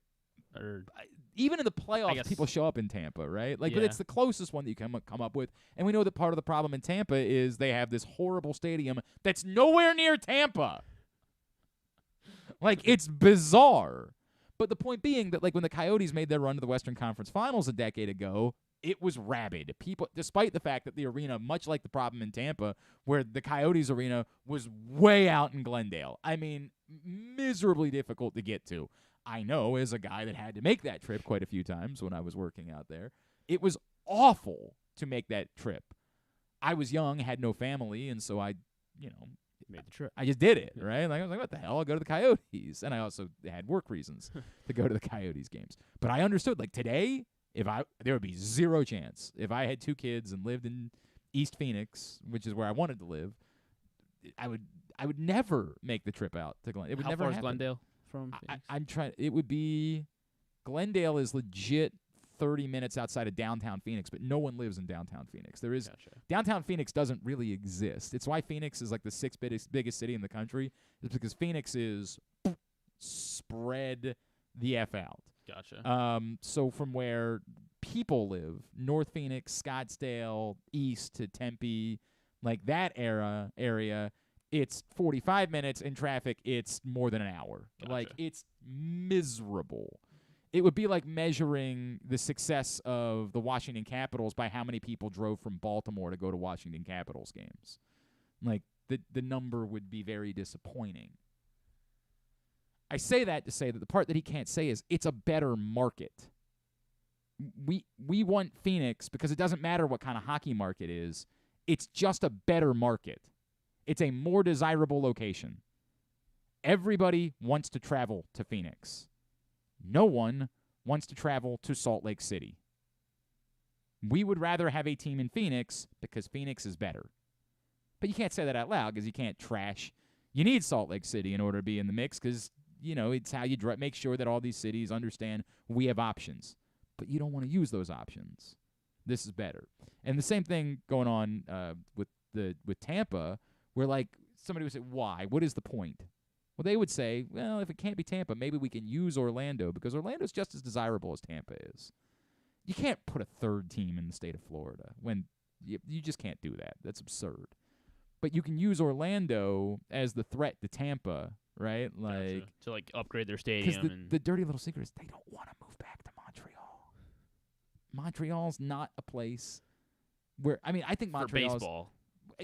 Where if you are an executive with baseball and somebody said, well, we could end up spending a little bit of time in Orlando or we could spend some time in Montreal, which one are you going to choose? It's a more desirable location. That's just the reality of it. If it was between Tampa and Baltimore, no offense. I love this place. But that's the reality of what they're dealing with.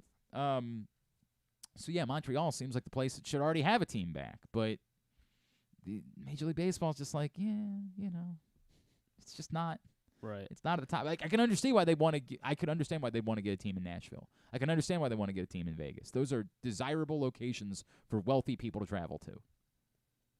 Montreal, Salt Lake City, not quite so much. Not quite so much. I don't think they'll be in a rush for that.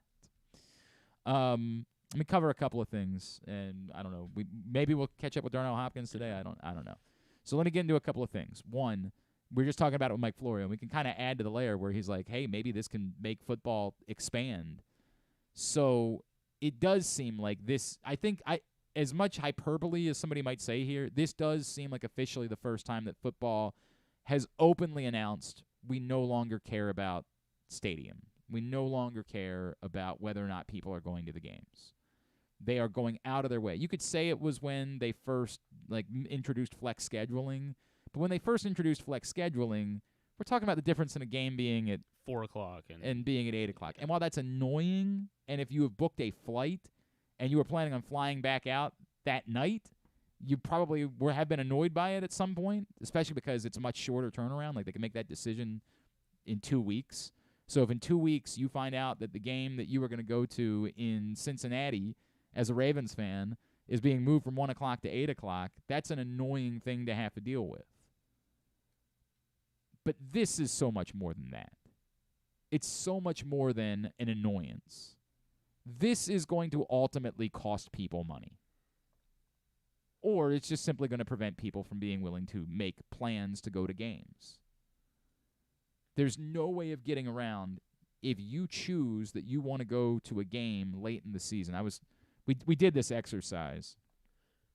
So it's not the 49ers game, because the 49ers game isn't going to be moved. It's a Christmas night type of game, and like they don't move. They announce those games well ahead of time, and that's just, we saw that last year. The 3 games that were on Christmas stunk, and they still didn't. Although they do, I guess they didn't have the option. No, because those were Sunday games last year. They would have had the option to move those games. This year, move them off the day. They could have. They could have done that, but they just said, "Look, we're not. These are the games. We're not moving them." And I think that would continue. Although I guess I can say I don't know that. But let's just for the sake of it look at the Jacksonville game. That's a Sunday night game. Okay, so well, that wouldn't be the answer. The week 14, man, the Ravens might not be affected by this. All right, here we go. So we got lucky. Yeah, because the two games that are on the road are a Sunday night game, so that's not going to be moved. You're not going to move your Sunday night game to Thursday night, right? Like, that's not going to happen. Now, that could be moved to Sunday afternoon if the Jaguars or the Ravens aren't very good and it's just not a good Sunday night game. That Week 15 game could end up being a 1 o'clock game instead of an 8 o'clock game, but it's not going to be moved from Sunday night to Thursday night. And the same thing for the most annoying thing that could happen about the Week 16 game in San Francisco would be it's possible it could be moved from Monday night to Sunday afternoon. But even then, that's the difference in a day, and most people would probably say, yeah, that means I could get home in time for Christmas. I'd be all right with that. But on the flip side, that Week 14 game on the 10th, if you're a Rams fan planning to come to Baltimore on a Sunday, and a month ahead of time you find out the game's being moved to Thursday night, you might be able to move your flight, you might be able to move certain aspects, but ultimately something about the trip that you have prepared is going to get blown up. Something about it is going to end up being blown up in your face. So it's going to cost somebody money. Somebody is going to end up losing money in this process. It's not just an annoyance. This is the NFL openly telling you, don't plan trips. Don't plan to go. And it's the first time they're kind of saying, we will accept that means it might be more difficult for fans to go to games. And we'll live with that because we're telling you we don't care about that the same way that we care about TV. Streaming, whatever you want to call it. And if that's ultimately the case, then what else are they willing to sacrifice? To Mike Florio's point, could there be cities that just say, why do we have this 80,000-seat stadium? We don't make enough money. If we spread the seats out more, we could charge fewer people more money for a better game day experience and make just as much money and have less staff at the games.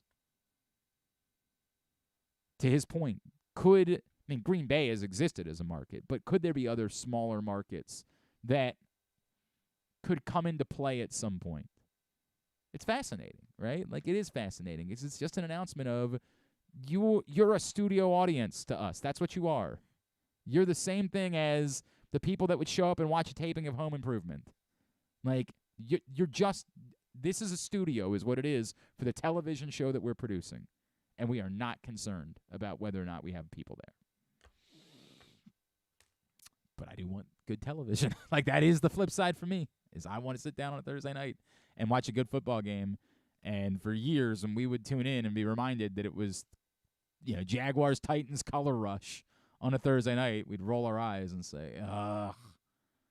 Of course, I would watch anyway, but still, we would roll our eyes about it. All right, this morning we're celebrating the career of one of the great Baltimore athletes of all time. And earlier in the morning, we chatted with Carmelo Anthony's godfather, Eric Skeeters.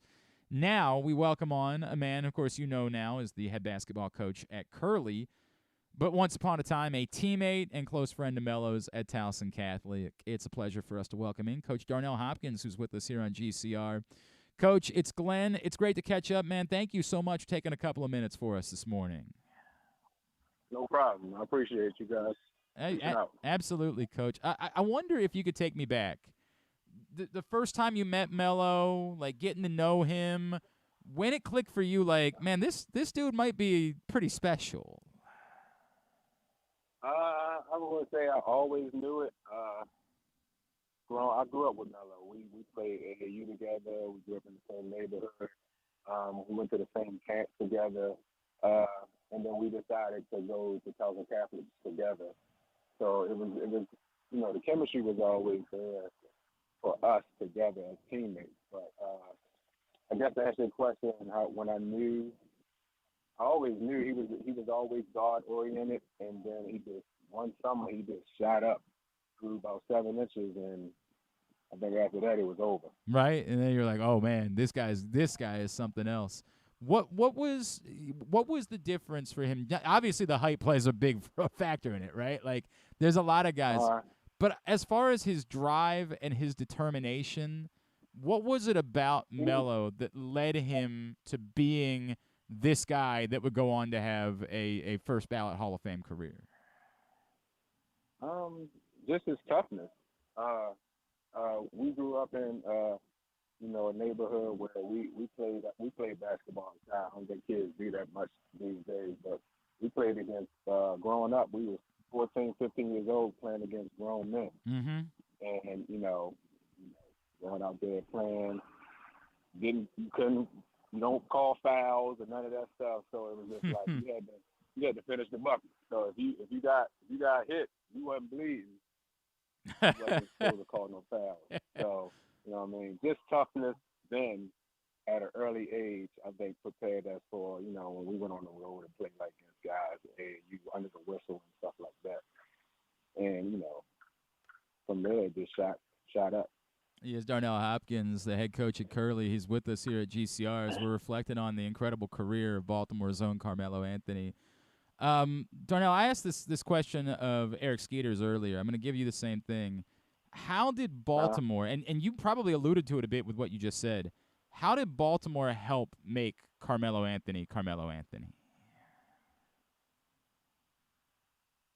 I guess just our environment. And, I want to say the first time we ever went away, it was just like seeing a different side of life.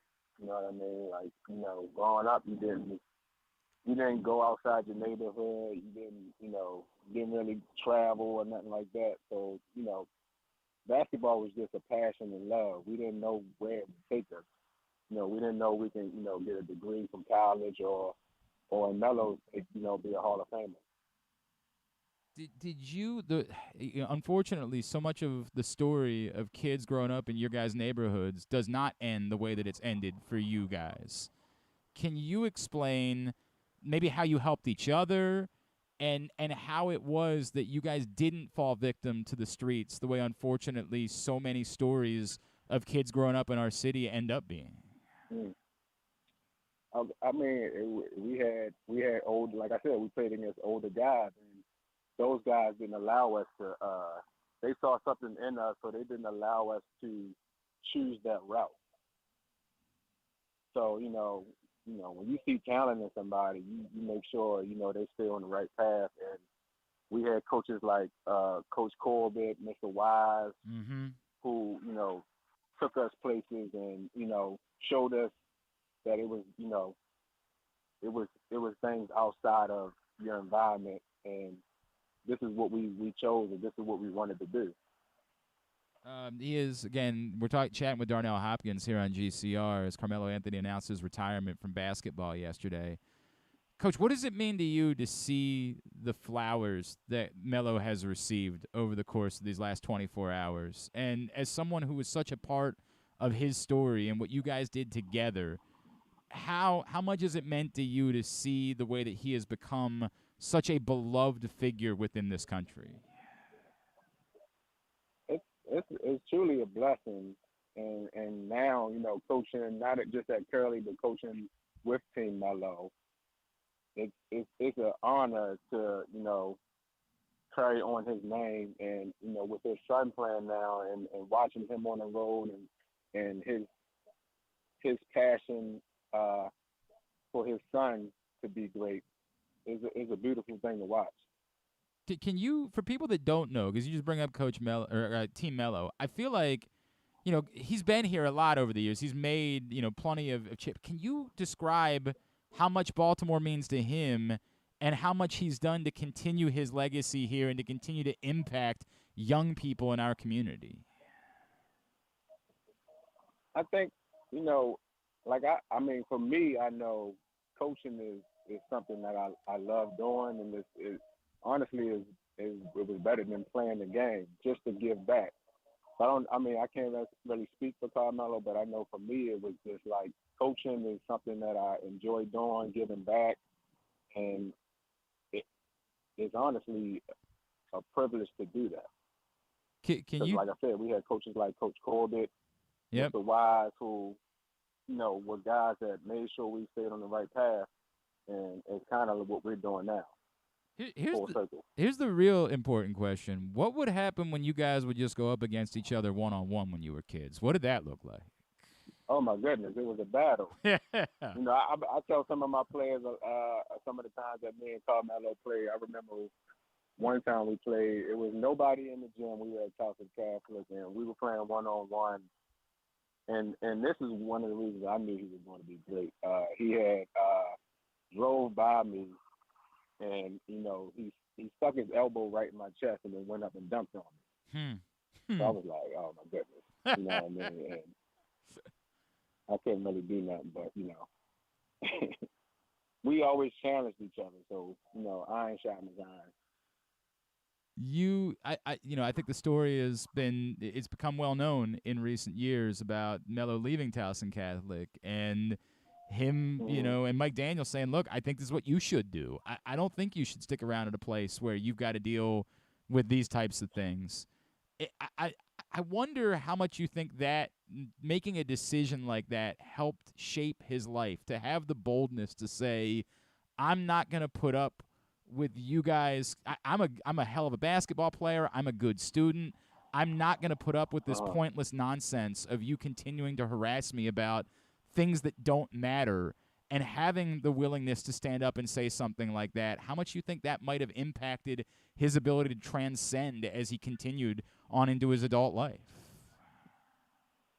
When I read that in the book, it was honestly something that I was kind of blind to. Really? But him going to Oak Hill, I think helped him grow and get away from the city atmosphere and sure just become a man. You know what I mean? And I think that's what helped him most in that situation. Did he ever wear hoodies growing up when you guys were practicing? Did you get to see Hoodie Melo at all when you guys were kids? Nah, Hoodie Melo came a lot later in his career. Right. It was a hell of an era, man. It was a special time in basketball history. Hoodie Melo, man. Yeah, I coached some guys that I called them Hoodie Melo. Man, that is wild. Coach, how's everything going for you these days? How's everything with Team Melo, with Curley? I know it's been an exciting time. It's going well. Like I said, I love coaching basketball. Coaching is a roller coaster, but it's something that I wouldn't give up. That's awesome, man. Well, we're happy for you, and obviously what a great Baltimore story. You guys were seeing Melo get the love that he's got the last 24 hours. Coach, really appreciate you hopping on, spending a couple of minutes with us this morning. Thanks so much for doing this. All right, thank you, guys. Take care. Absolutely. Coach Darnell Hopkins, head coach of Curley, of course, a longtime friend and teammate of Carmelo Anthony's. And again, as I said yesterday, I just think that we as a city can do a little bit more to embrace.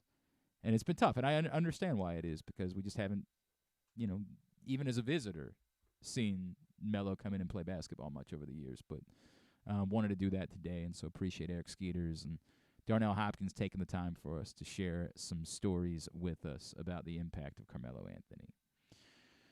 All right. I feel like there was 3 things that I needed to get to, and I've already forgotten what 2 of them were. So we did the scheduling, right? The flex scheduling. Yeah. Oh, the kickoff thing. Oh, yes. The kickoff. Well, in the thing. scheduling though, if it means cheaper tickets, I'd be very right. happy. I understand, but it sounds like it could be the opposite. I think it's almost the exact. Like again, not immediately. Right. like to your point, if what you're saying is, well, hey, if it's less likely that Dolphins fans are going to fly in and there's less ticket demand for me in week 17 of this season, that's a good thing. Understand. I think this is the first, like, where the pendulum could swing is where the Ravens say, we could get more money if we, remember when in the Dolphin Stadium they did, like, recliners and, like, if we took out sections and started adding, like, suite and made them, field level we suites. created elevated Or that, yeah. ticket experiences, then that targets a certain demographic of people that make a certain amount of money to try to get more money, that premium ticket, and puts less of a premium on the affordable ticket. And now there's greater demand for the lower-end tickets because only so many people can afford those premium tickets. There's less lower-end tickets available and more people going for them. Then the answer sort of becomes, ultimately, I think for the moment, you might have a small benefit, like a small benefit.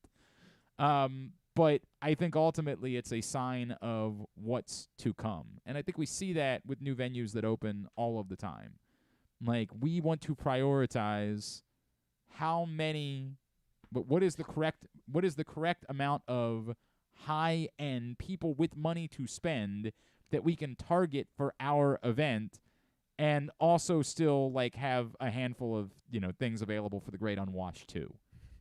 And I hate saying that because I'm part of the great unwashed. I know. That's what I'm hoping for. Is that Sunday morning I wake up and there's tickets for $20 or less.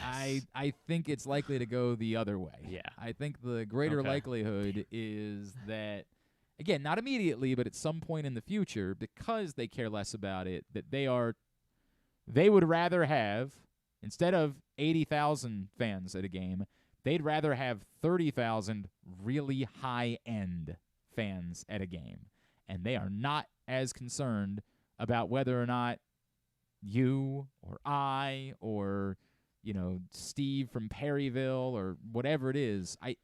Unless Steve from Perryville is a high-end a billionaire, right? Yes. Like, they would rather have a smaller group of the right type of people than a larger group of the great unwashed. And we're kind of generalizing that for all of the NFL, right? No, it's not unique. I don't think it's unique to the Ravens at all. And I almost feel like maybe the Ravens could be one of the because later teams to do this because there's not as much of a home field. Well, they kind of pride themselves. Yeah, I don't think that matters at all. I think it would matter more about the demographics of the community that you're in, where somebody would say, well, there's less money here than there is in some other in other markets. There's a greater benefit. And it's also not to say that I think they'll ever fully push out, but to create more of a separation between, where, like, the entirety of the lower deck is now these premium ticket experiences and the rest of you can be separated. Look, man, we're laughing and, like, somebody's hearing it and saying, like, are we segregating? Is that what we're talking about? Are you reintroducing segregation? I mean, as frank as I can be, I think that's. I like the 500 level anyway. So yeah, I mean, fine, do it. Look, I'm the wrong person. I'm the wrong person for this because I'm not going to games. Like, it's over. Like, I've had my fun. I've done that. You think you'll ever go to a game again? I will, right? Like, at some point, my sons will want to go to a game, and I took them to a friggin' preseason game this year. It required me to watch. Only one this year. They only got one home. So sad. It required me to watch preseason football, which just is an abomination. It's kind of the best football. It is definitely not that.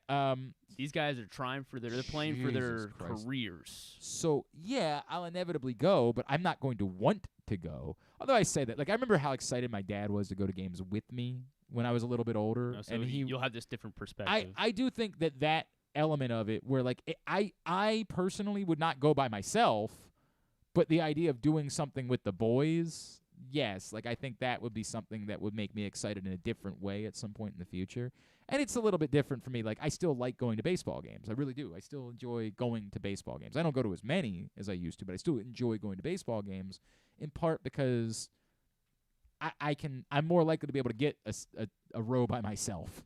Like, that if I show up to the right game, I could have a little. Although I did go to opening day still. Like I guess maybe that's not true. I don't know why it is that football. I think it was I'm telling you, going to every game and the number of times that I dealt with drunks and just like that walk back to the car at the end of the night was uncomfortable. Come on. It's not.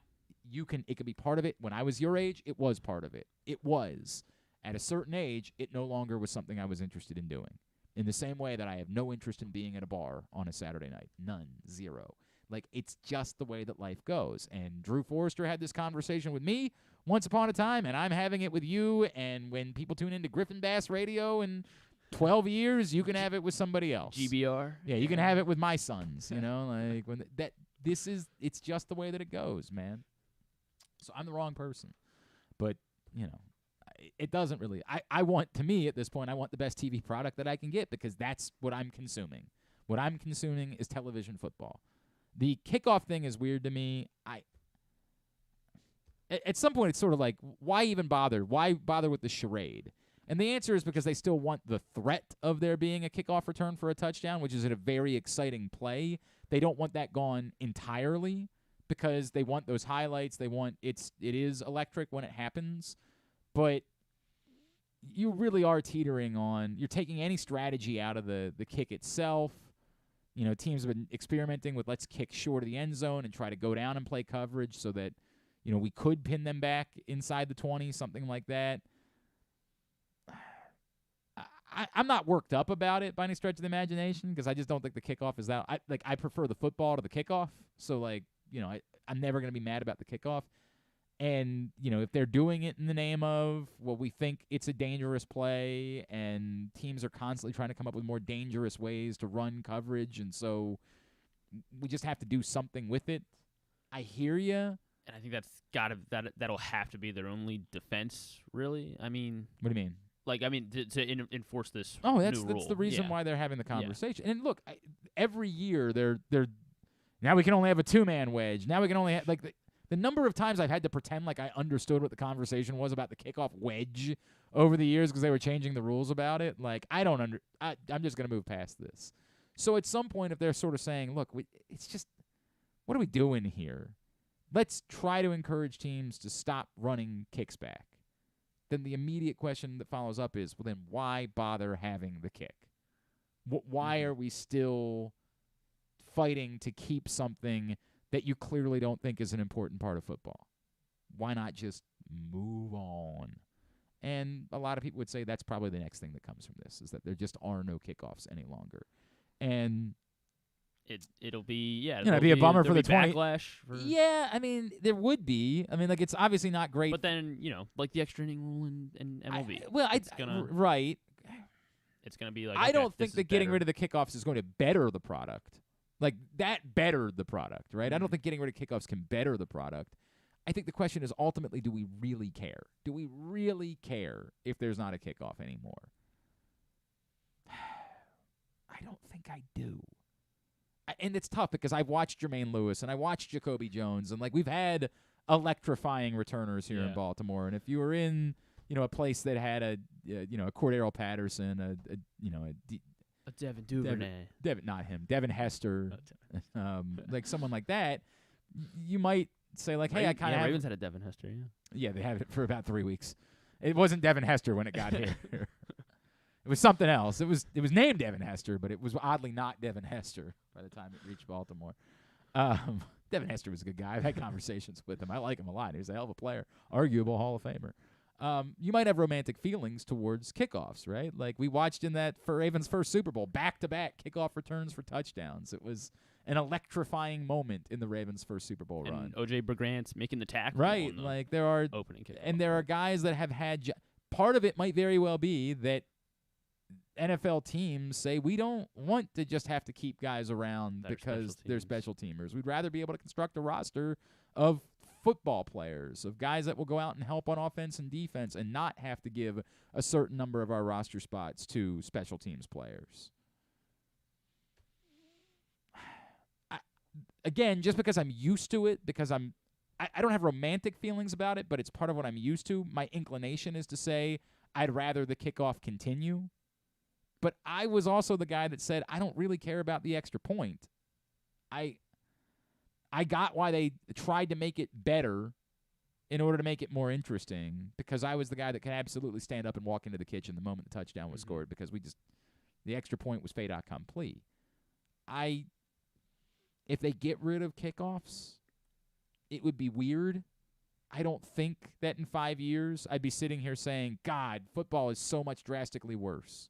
I don't think I would think about it again 5 years later. But yes or no, do I think we should keep kickoffs? I'm used to them. They're a part of the football that I grew up watching. So, yeah, I give it a yes. But that's about as strong of a, statement as I can make about the concept. We spent this much time talking about kickoffs in football. Good job, NFL. They did it. Yeah, they accomplished what they wanted to accomplish. But I think what they really wanted to accomplish is getting me to admit that, I just don't care all that much. So now whatever they do, this can be the first step they take, and then in 3 years they can get rid of kickoffs altogether. All right, go ahead and call Patrick. We're not going to take a break here. Today's show is also brought to you by A.J. Michaels, expert and award-winning A.J. Michaels Heating, AC, Plumbing, and Home Performance will improve your home's energy efficiency and comfort levels. AC season is coming up fast. New rebates and discounts are available. More at ajmichaels.com. It's not even coming up fast anymore, obviously. It's here. We are into AC season, so make sure you get in touch with A.J. Michaels and ajmichaels.com. We are also on the cusp of the Lacrosse Final Four this weekend up in Philadelphia. Unfortunately, no local teams are involved in the Final Four, but they're going to play it anyway, believe it or not. They're going to go ahead and do it. And coming up on Saturday, the semifinals up in Philly, as I mentioned. Duke and Penn State at noon, Virginia, Notre Dame at 2:30, and then Monday the championship game. Let's preview it with our friend Patrick Stevens, USA Lacrosse Magazine, at Discourse, D1S Course on Twitter. Patrick, good morning, my friend. How are your travels this weekend? I don't know if I'd necessarily recommend the back and forth from Albany over a 40-hour span. Yeah, that seems like a lot. Via the drive. So it was a lot easier making those drives like 10, 15 years ago for some strange reason. Boy, I'd have to think about it. Because I was younger. That's the answer.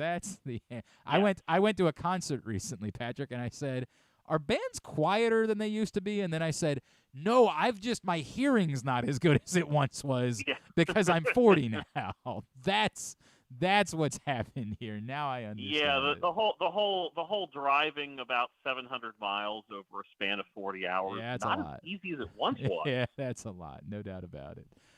Some pretty good lacrosse over the course of the weekend.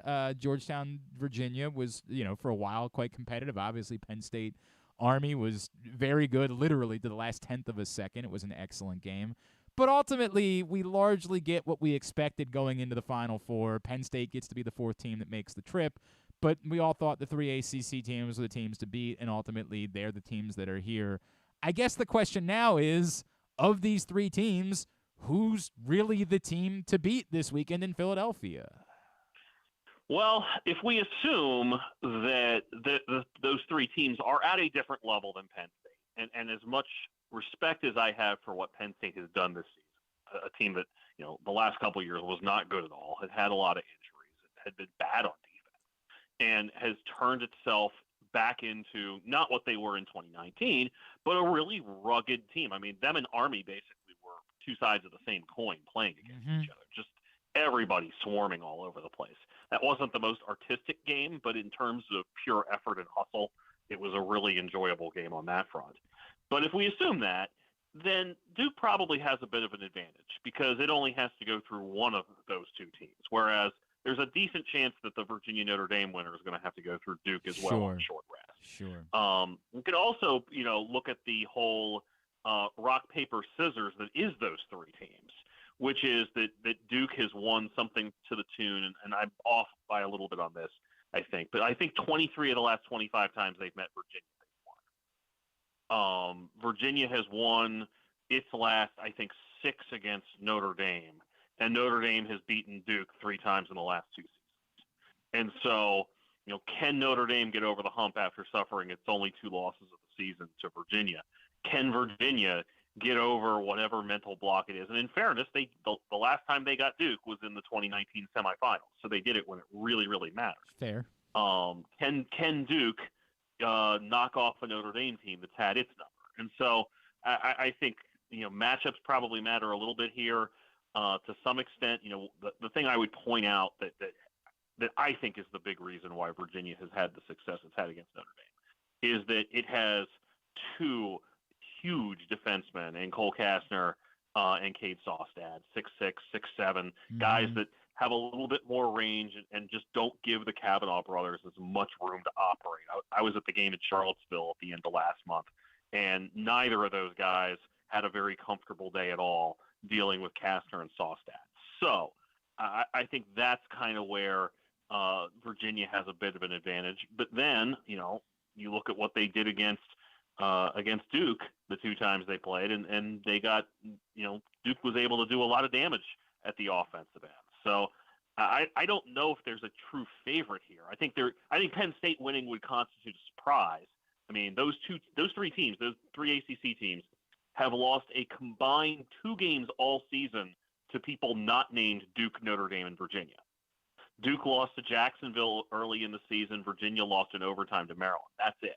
So Penn State would have to double that total in 3 days to be able to walk away, and they would be a worthy national champion. Beyond worthy, I would say at that point.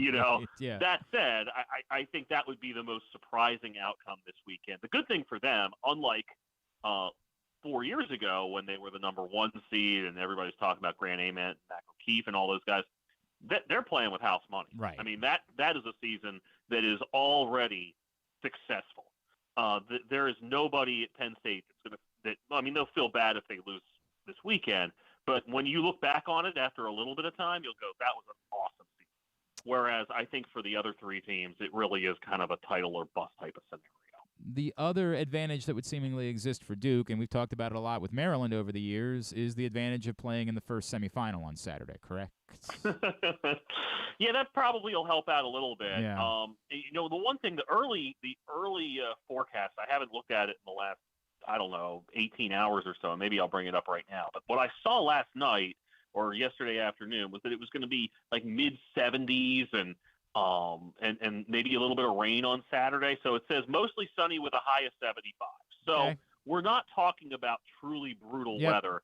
Memorial Day, chance of showers, partly sunny, high near 81. That's obviously a ways out, but we're not talking about one of those 95-degree days that's going to destroy everybody. That said, if Duke could create a scenario where they get some of their regulars some rest, if they can go and get a blowout. And I'm not sure they can, because Penn State has done a good job all season of playing people tight.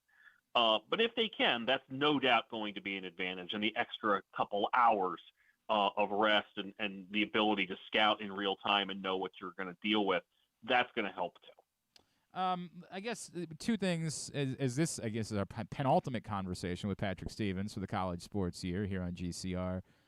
For the people that only watch Memorial Day weekend lacrosse, right? The people that, it's Memorial Day weekend, it's the Final Four, this is when I watch. Can you take them through the Kavanaughs, the O'Neills, the players that are the most electric this weekend, whose names they should know ahead of sitting down for their annual Memorial Day weekend viewing of the sport? Well, Brennan O'Neill is the dude for Duke, a Tewaaraton finalist. He had 6 goals the other day against Michigan in the quarterfinals up in Albany, including just a sweep behind the back goal that basically kind of helped spur Duke to create the separation it needed to turn something that was, slightly dicey, but not really. Like, it was like a 4-goal game at that point, and turned it into a blowout there in the 4th quarter. And he's a guy that can do everything. I mean, I think he's probably the best multi-dimensional player left in the field. When you look at the other 2 Tewaaraton finalists, we'll get to them in a minute. They're maybe better table setters than they are scorers. Yeah, and that's especially true of Pat Kavanaugh, which we'll get to in a minute.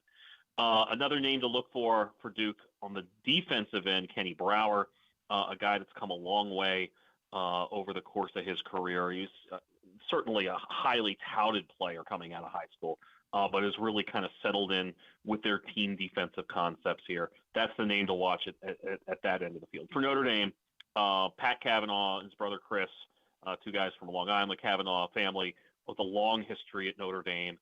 Pat Cavanaugh now has 50 assists in 13 games this season. He only had one assist the other day against Johns Hopkins. They were really determined to not let Pat Cavanaugh beat them, which is not really a bad strategy when you think about it. Like, don't let the other guy's best guy beat you. What a thought. But Notre Dame certainly had a lot of options and was able to get by. But Pat Cavanaugh is kind of the table setter for all of it. Another name to keep an eye on, one of my favorite players in the country, Brian Tevlin, who played several years at Yale, the graduate transfer for Notre Dame. He's a guy that plays on their second midfield. He plays on face-off wings. He plays defensive midfield. When they go man down, they hand him a pole, and he goes out there and plays man down. Just a do-everything sort, and the sort of guy that definitely has about as much experience as anybody not on Virginia in a Final Four in this particular year. Speaking of Virginia, Connor Schellenberger had some injuries during the regular season.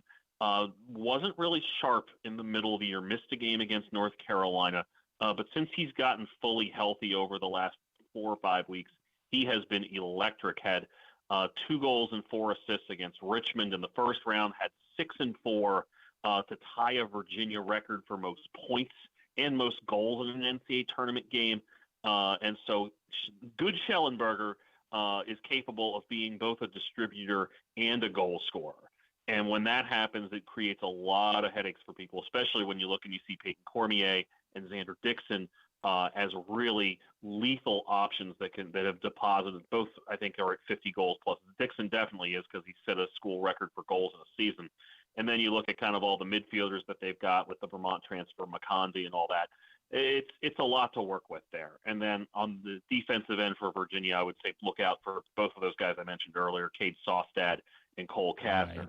As for Penn State, I think one of the things that was a huge takeaway this week from that Army game was just how creative TJ Malone is in being able to turn nothing into something, whether it was that goal early on where he was just kind of in the corner and chased down a ground ball and ran past his defender, or the goal in the third quarter, which you know, it wasn't as highlight reel worthy, you would think, as like the O'Neal behind the back goal. But basically he had a teammate take a shot that was high, and he just snagged it out of the air and then came around the cage and scored, which is really hard to do. And so he had 4 goals, and he's a guy that started on that 2019 team and has had a bunch of injuries over the course of his career.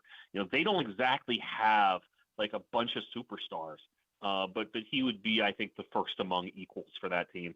And at the defensive end for Penn State, Jack Frassion, I think, is probably, you can make the case, the best goalie remaining in the field. I think Liam Endeman from Notre Dame certainly has a case as well. But Frassion might be as big a name as Penn State ultimately has. Sure. He's had a fabulous season this year, and he's going to have a big game Saturday against him.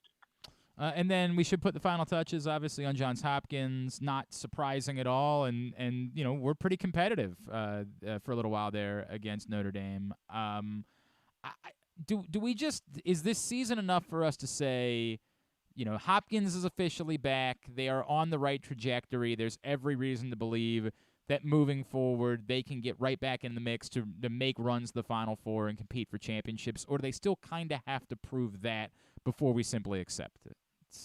Well, I think there's kind of a middle ground there, right? Like, because at Hopkins, back means winning championships. Right. I mean, that's just kind of the reality of the situation. So to sit here and say Hopkins is back when they lost in a quarterfinal, that's probably pushing it, and certainly not at the standard that so many of their fans have. That said, I do think that what we saw this year is probably more indicative, first of all, of the direction things are heading. Things clearly took a massive step forward this season, and it was much needed after the 4-9 record against the Big Ten only schedule 2 years ago, 7-9 last season. You look at Hopkins and you take out that 1 week in February where they had some injuries. They didn't look good against Loyola. They didn't play a great second half against Carolina. And you're like, there's not really much to quibble with, right? Like, they lost by a goal to Penn State in overtime on the road. They lost to a Maryland team that was pretty fired up in the Big Ten semis. Yep. They lost to Virginia, who's really good. And they lost to Notre Dame in a game that, you know, frankly, like that was a good example of what Notre Dame does. It gets a lead and it just kind of like keeps you at bay. And that's exactly what happened there. So I do think that Hopkins is definitely on the right track. I don't think we're going to be overlooking anything going on at Homewood moving forward. But there's still at least one or two more steps for that program to take before we're going to sit here and start hearkening back to some of the truly great teams that have played there. Not to take anything away from this bunch, because I think Hopkins had a wildly successful season and was remarkably consistent all the way through. For a team that hadn't enjoyed much success the last few years, their consistency is something to be applauded. All right, it's time for us to play our game. Can Patrick Stevens name the MLB teams that this particular player has played for? And I've got a pair of very modern pitchers for you. We begin 4 teams for a 2-time All-Star, once led the National League in wins, Gio Gonzalez. Gio Gonzalez was definitely a Washington National. Most certainly, bulk of his career. Gio Gonzalez was in Oakland beforehand, right? Yep, correct. Began with Oakland. I had forgotten about that. So, Gio Gonzalez, he ended up, I'm trying to think here. Was he a Marlin there late? No, not a Marlin. Not a Marlin. Okay.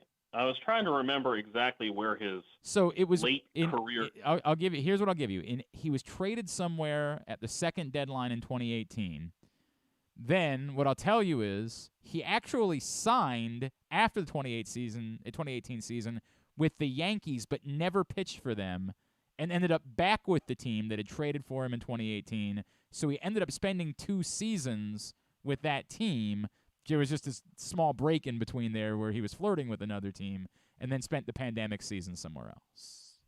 Pandemic season someplace else. Well, I'm probably not going to remember that. I had no recollection of that one either. Yeah, none. You know what, by the way? Here's your answer. He did sign with the Marlins at the end. So you know what? I'm going to give you a half a point for the Marlins. He did. He never. I did vaguely recall. Never pitched for them, but he did sign with the Marlins in 2021. Was he out in Milwaukee? That was the one. That was where he was acquired. He was in Milwaukee. And since you technically got Miami right, do you want another stab at where he pitched in the pandemic season? Yeah, the pandemic season. Was he a Met that year? Not a Met. No, he was with the Chicago White Sox in the pandemic season, which, again, I have zero recollection of, but that goes for How many games did he pitch in?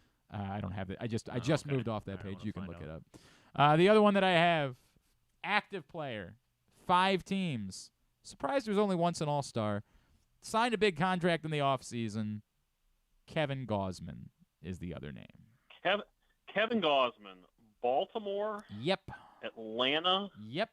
San Francisco. Yes. Toronto. Yeah, I had forgotten this one too, for what it's worth.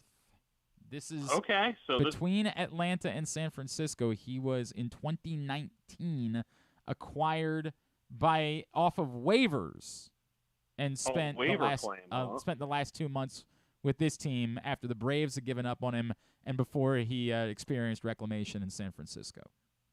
I'll throw the Reds out as a That's the one. That's the. Were you really just guessing that? Was that really a complete? Yes, I was guessing. That's unbelievable. God, that's unbelievable. Yep, it was the Reds. Of course. Actually, you know what? Did he pitch the game that we saw out there? You know what? You might be right about that. Actually, I think that might be the answer. I'm going to go on to Baseball Reference now, which I. So we were there in August, and he was claimed on August 5th. Yeah. So that was 2019. That the game that he pitched against. It does not look like he pitched in 2019 against San Francisco. Okay. All right. So that would have been the irony that would have been of something. ironies, no doubt about it. All right, you're up in Philadelphia, obviously, for the weekend. You doing everything? You doing D2, D3, the whole thing? I will be there for the D2 and D3 title games. I know Salisbury's playing Tufts in the D3 title game, and then it's Mercyhurst and Lenore Rhine, which is in Hickory, North Carolina, in case you're wondering. I did not know that. That's the D2 title game. The only area team that's left playing at this point is the Salisbury men, as they'll go for another national title. In fact, Griffin was requesting so that he didn't have to do the research because I was going to make him do it. If at some point this week you would be willing to do the research on how many years there have been men's and women's Final Fours with no teams from the state of Maryland in either one. So I think I found. Yeah, I think I can pull that one off. What was the last time the last men's tournament without a Maryland team? That wasn't that long ago. It probably was. 19, right? Yeah, because that would have been because that was Penn State, Yale, Virginia, and Duke. Gotcha. Right. All right. So then, what about 2008? What was the Final Four? You're asking Patrick if he remembered. Yeah. By the way, there's a. You're asking. Here's the non-ironic part. He might. Like this is the part. Well, the final was Hopkins and Syracuse, and the other finalists that year were Duke and Virginia. All right, then let's go to 07. Stop. All right, if you have that in you at some point, well, Griff, I was going to sign it to Griffin, but if you've got the time this week, I would like to know the answer on that at some point. At Discourse, D1S Course, of course, USA Lacrosse Magazine. Appreciate you, pal. Enjoy the trip up there this weekend. We'll talk to you next Tuesday to wrap up the season, all right? Awesome, Glenn. Take care. It's Patrick Stevens with us here on GCR. Always appreciate him taking the time for us. And apparently is willing to do your bidding for you. So I'm close, I think, because the women have been. Well, typically, the Maryland women have been kind of standard. So in 2021, was the last time they didn't make the Final Four. And then before that, it was 2008 was the last time. 2021, the men made the Final Four. Made yes, the Final Four. Correct. So then in 2008, Hopkins was in the men's Final Four. That counts. And then I got to find the men's 07. Because I know Hopkins was 05 and 06. I don't remember if they made an 07 or not. I don't the 07. No, I was living in Phoenix, so I don't remember much about the 07 Final Four at this point. All right. It's okay. He said he was willing to do it. Final Fours go back a long way before that. So it's not just that I want to know the last time it happened. I wanted to know how many times there have ever been Final Fours. Okay. I mean, yes, obviously it's saying something that we know now it's definitely been over a decade since this phenomenon has played out. But I don't know that there have been 5 all-time years where there hasn't been a men's or women's Final Four team. Of course, I don't know when the women started doing a Final Four versus just playing on campus. Anyway. Hopkins won in 07 as well. So they won in 07. Oh, so they were 05. They won in 05 and 07 and lost in 08. Got it. That's what it was. Because they won 2 out of 3, and then Wait, does that math? I mean, I think that's right. Paul Rabel was there 2007. I think they won 05, 07. You know what, man? This is Brian Powell's screaming somewhere right now because I've allowed this. I'm pretty sure they won 05, 07 then. And Maryland, University of Maryland, was in the 2006 Final Four. Right. Okay. Right. Correct. That was they got blitzed by Duke in the 06 Final Four. Right. Not Duke. It was. Then who was it? They got UMass. UMass. UMass beat them 8-5. And that's not what I was thinking of. Then what was I thought 06. Whatever the year Harry Alford was the goalie, because I just remember it being kind of embarrassing. All right, whatever. It's all running together. Forget it. Not worth it. All right, when we come back in, we'll get a tidbit. We'll get 2-bit to wrap up for a Tuesday edition of GCR. The All-America Senior Game powered by New Balance will be back at Johns Hopkins Homewood Field on July 29th. The most decorated girls and boys lacrosse players in the country have been invited to play in what is the premier lacrosse event of the year. Every college coach wants their players in this game, and if you dream of being in this game, you start by trying out for one of your regional underclass teams this summer. The best against the best. Get your tickets now at allamericalacrosse.com. The Orioles are off and running, out to prove that last season wasn't a fluke, and they are one of the best teams in baseball. Hi, I'm Paul Valley, host of the Bat Around for PressBox. Tune in every Saturday from 10 a.m. to noon as Zach Goodman and I break down every Adley bomb, every Tony Tater, and every save from the mountain. Like a warm hug from Rutschman, the Bat Around has you covered with all things Orioles as we embark on what's sure to be a magical summer in Birdland. So tune in every Saturday for the best in Orioles coverage right here on the Bat Around. Whether your focus is luxury and comfort, convenience and technologically advanced connectivity, or sporty performance and aggressive styling, we've got the perfect Highlander for you. Check out buyatoyota.com for deals on new Highlanders from your local Toyota dealer today. Costas Inn has been serving up delicious steamed crabs for over 50 years. Lately, the crabs you want to eat when the weather warms up have gotten harder and harder to get. So get your crab eating game plan in place. Make sure to stick this number on your fridge, 410-477-19 $19.75. Call ahead and reserve the size crabs you want. You may be able to walk in, but you may also be disappointed at the size or maybe even get shut out altogether. So call ahead, have a plan, and then arrive on your crab-eating vacation. Costas also has delicious crab soup and crab cakes. The Costas Inn at 4100 North Point Boulevard. For more than 50 years, they've been satisfying crab lovers in and around Baltimore. That first sip. That first bite. Start your day off right with a delicious breakfast at Royal Farms. Choose from a fantastic selection of fresh Royal Farms breakfast sandwiches and top it off with a rich hot cup of the freshest coffee in the world. At Royal Farms, breakfast is available day and night. It's the freshest breakfast in the world. Real fresh, real fast. Royal Farms. If you need more of Glenn, you can also hear him every Sunday with Rita on 105.7 The Fan. But also, if you need more of Glenn, what's wrong with you? Yeah, Brian Palandide was screaming about it. He says, 05 was the weather delay against Virginia. Of course, 05 was famously the semifinal win in 05 was when Hopkins was down a goal with like 12 seconds left, won the face-off, and immediately went in and scored when the season was on the line and it looked like the game was over, and they ended up forcing overtime and winning the title. And 07 was against Baltimore. The year I was thinking of for Maryland was 05. I had done the math wrong in my head.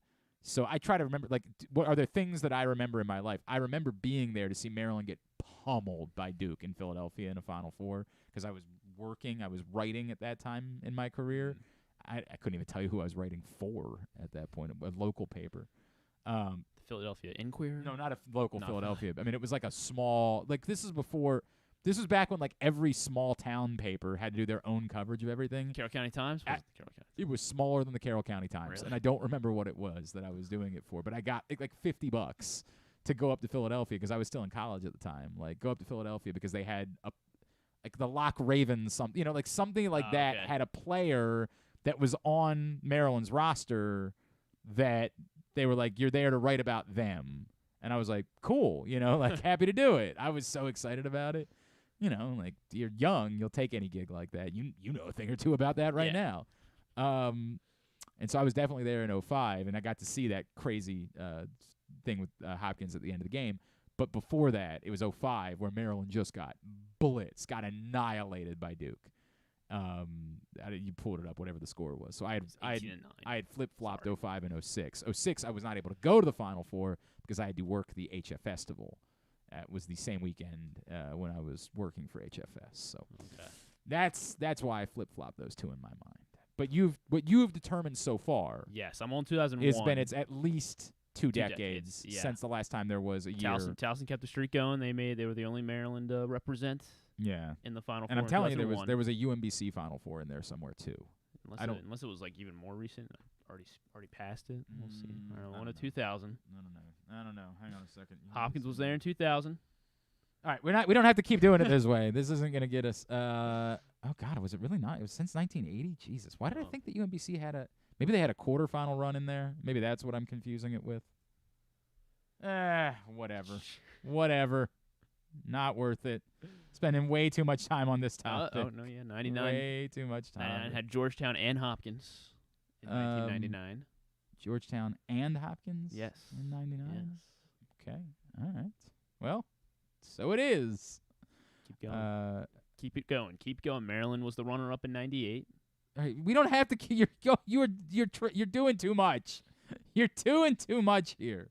Runner-up in 97 as well. John Miller just sent me the best of Baltimore from Baltimore Magazine. Why did he send that to me? Oh, maybe he got picked. That's what I'm wondering. Yeah, but he didn't say that to me. Like, hey, can you go? That's vote how he does for things me? typically. He'll just send you a link and because it doesn't appear as though I was nominated. I got a bunch of nominations in the Baltimore Sun one, but I guess not the Baltimore I guess Magazine. the Baltimore Magazine doesn't care for me. I'm guessing that probably means that he was nominated. Hopkins lost to UVA in the 1996 Final Four. Okay, all right. We don't need to keep doing this. Maryland. I'm good. We can stop. I'm good. Oh, wait, maybe I was. Oh, I was nominated. That's what he was trying to tell. But for some reason, I was nominated. This is super weird. Why was I only nominated for best sports media personality and not Okay. Not show or All right. Yeah. Let's talk about this. Okay. So here. Also, I found the year. Okay. You did. Oh, actually, no, I didn't double check with the women's Yeah. side. Maybe you need to do that. Okay. Best sports media personality nominees: Alejandro Denois, who is with the Baltimore Banner; Ben McDonald. I don't think I'm going to beat Ben McDonald.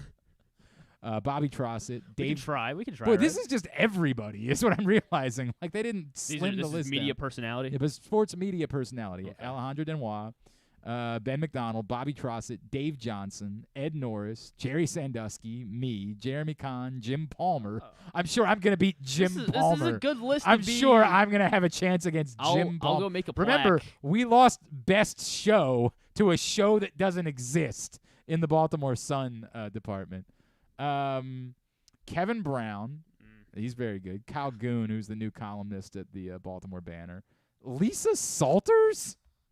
Why is Lisa Salters on this list? Lisa Salter. What for Yes. Baltimore media. Why is Lisa Salters on the list of best sports media personality? She's from Philly. I understand. There's no reason. I can't even think of a time where she worked here. She was a reporter at WBAL from '88 to '95. Okay, so it predates when I was working in this. Like, why don't we just put everybody who's ever worked? Why is Ken Rosenthal not on the list then?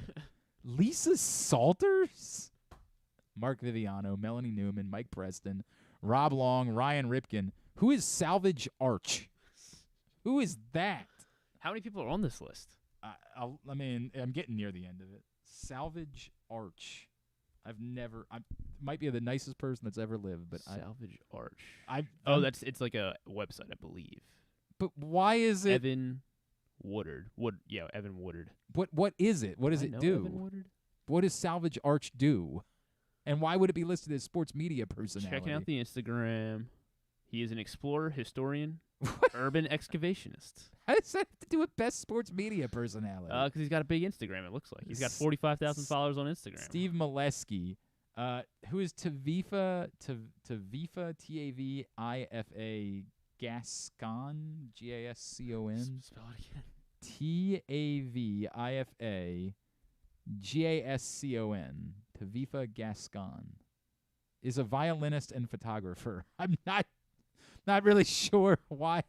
Might be wonderful, just not really sure why she's on the sports media personality. And again, Tony Kornheiser for some reason. Tony. The hell does Tony Kornheiser have to do with Baltimore sports media? He lives in PG County, Who's I guess, right? making these lists? This is like when we lost to a show that doesn't exist. Yeah, but I mean, at least it's shameful. Ben McDonald and Jim Palmer. Yeah, I understand. We're not going to beat them, so like it's cool. There's a non-zero Yeah, chance. but not with that attitude is what you're supposed to say. You'll get there eventually. Like you keep working on this. Eventually, you're going to get there. Here's the other problem I have. Like best TV personality, Bobby Trossett's on that. Bobby Trossett's not on TV. I love Bobby. Great guy. He does podcasts. Is this the same? This is just media. No, that was the first group I gave you was best media, sports media So I can personality. test anyone. The best TV personality includes, TV, Deborah Weena, Denise Koch, Jerry Sandusky, Jane Miller. I'm pretty sure retired, by the way. Kai Jackson, Kelly. These are TV. Kevin Brown's on TV. And then Bobby Trossett, for some reason, who I love, is a great guy, but is definitely not on TV. Not regularly. He might appear as a guest or something like that, but he does not have a TV job in this area. The one that I'm confused by. I'm sure he watches TV though. I Does bet. that count? Is that what a? I bet he does, but I don't know that either. You just gotta for watch what it's worth. TV. Here's what I'm confused by is, and I'm only going to use Bobby as the example for this. Best radio personality. So I'm not on that list. Okay, I can live with it. I only host once a week. I can understand if it was like for all full-time radio hosts, and I'm not really a full-time traditional radio host anymore. Traditional, sure. Right? But Bobby ain't either. So he's on radio? He's on the radio. He's on the radio. Now, he used to be on the radio. Like, I understand. He was on day-to-day more recently than I was, I guess. But he's not on the radio anymore. So I'm just a little bit confused by Who else is on the radio one? Radio people. Like it's not just sports people. It's radio. Alex Courtwright, who hosts mornings on WTMD. Brett Hollander, who's technically on the radio because he does radio play-by-play for the Orioles. C4 from the morning show on WBAL. Carrie Evans, who's on WTMD. Karina Delgado. Is that for Mix 106? I think she's the morning show host over there. Okay, there's another one. Jerry Sandusky, who, remember, I lost Best Radio Show to. And he isn't on the radio. It's like you can't escape him. It's Jerry. Yeah, it's Cedric Mullins. It's Cedric Mullins, but I'm not on that list. I can't lose to him in that list again. I can lose to him on the personality list, but I can't lose on. I'm just very confused by why somebody doesn't ask maybe somebody in radio, hey, do these people all work in radio? Jerry Sandusky does not work in radio. Locking for Jeremy, that makes sense. Oh no, Jessica Dutra, that's the morning show host on Mix 106. Sorry, that's who Kramer that and is. Jess. Gotcha. Yes, Kramer and Jess. Yes, Josh Spiegel, Justin Schlegel. That makes sense. They're on the radio. Like I get that. Lori DeYoung from WPOC. Understand that.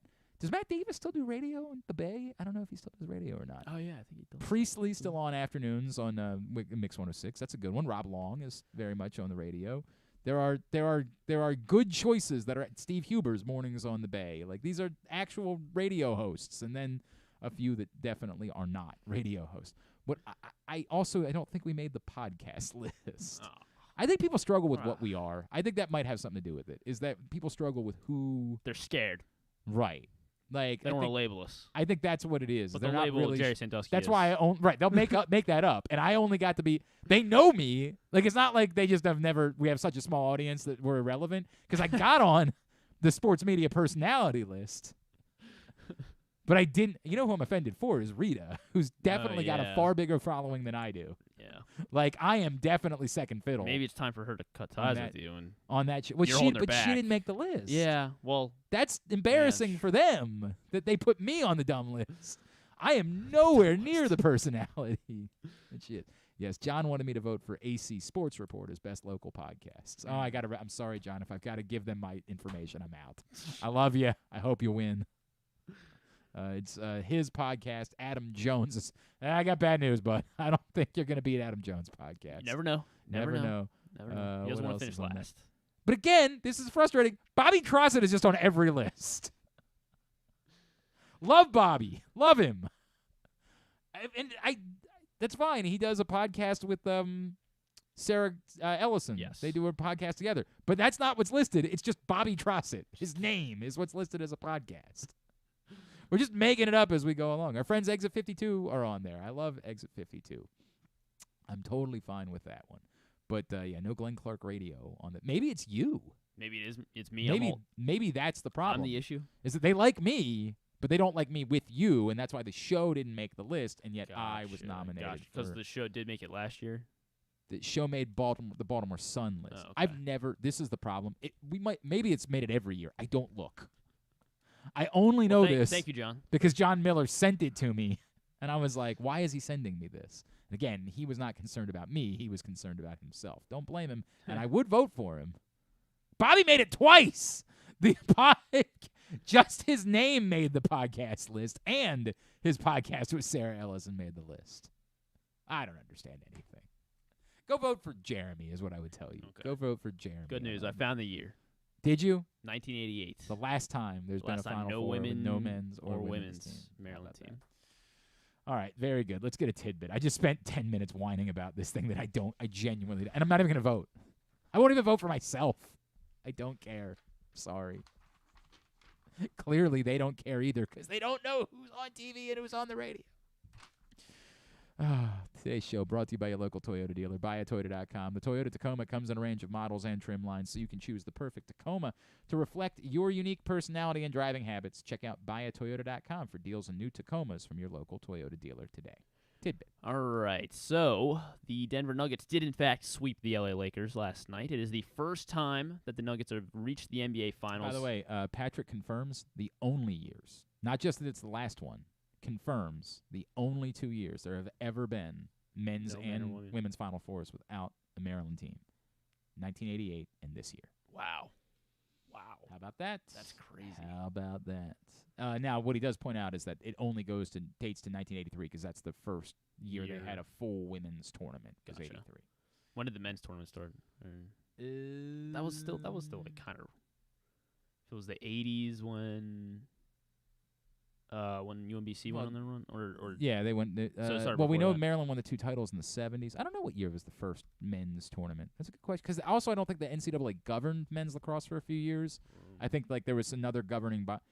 Did you see the bit? 1971, it looks like. Somebody sent out a tweet yesterday. Oh my God! I actually want to have fun with this. Okay. Oh, hang on a second. I'll read my Denver go ahead. Nuggets. Yeah, nobody my cares. Denver Nuggets. Nobody cares about that. Fine, quickly. Do it quickly. All right, first time reaching the NBA Finals. 94 playoff wins is the most in NBA history before finally reaching their first Finals appearance. Okay. So congrats to the Nuggets. First time with the best record in the conference. One of 5 active franchises to never do so. So now there will only be 4 franchises left who have not had the best record in their conference. Also, their first playoff series sweep. 44th playoff series, and this is the first time they've gotten a sweep. Congratulations. Jokic also became the second player to average a triple-double in multiple playoff series in a single postseason. He joins Wilt Chamberlain That's in 1967. a pretty good list. All right, Yeah. can your trivia hold for a day?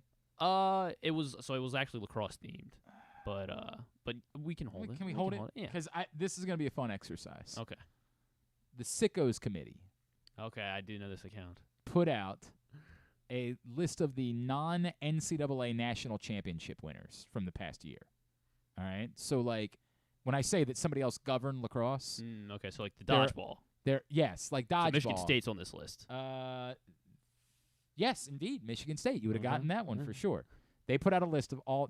You better not be looking at it. I'm not looking at it. You're going to get. I don't think I saw this. You're going to get one guess. Okay. Well, actually, I'll start with there was one non-NCAA national championship that Maryland won this year. Do you know what it was? Jeez.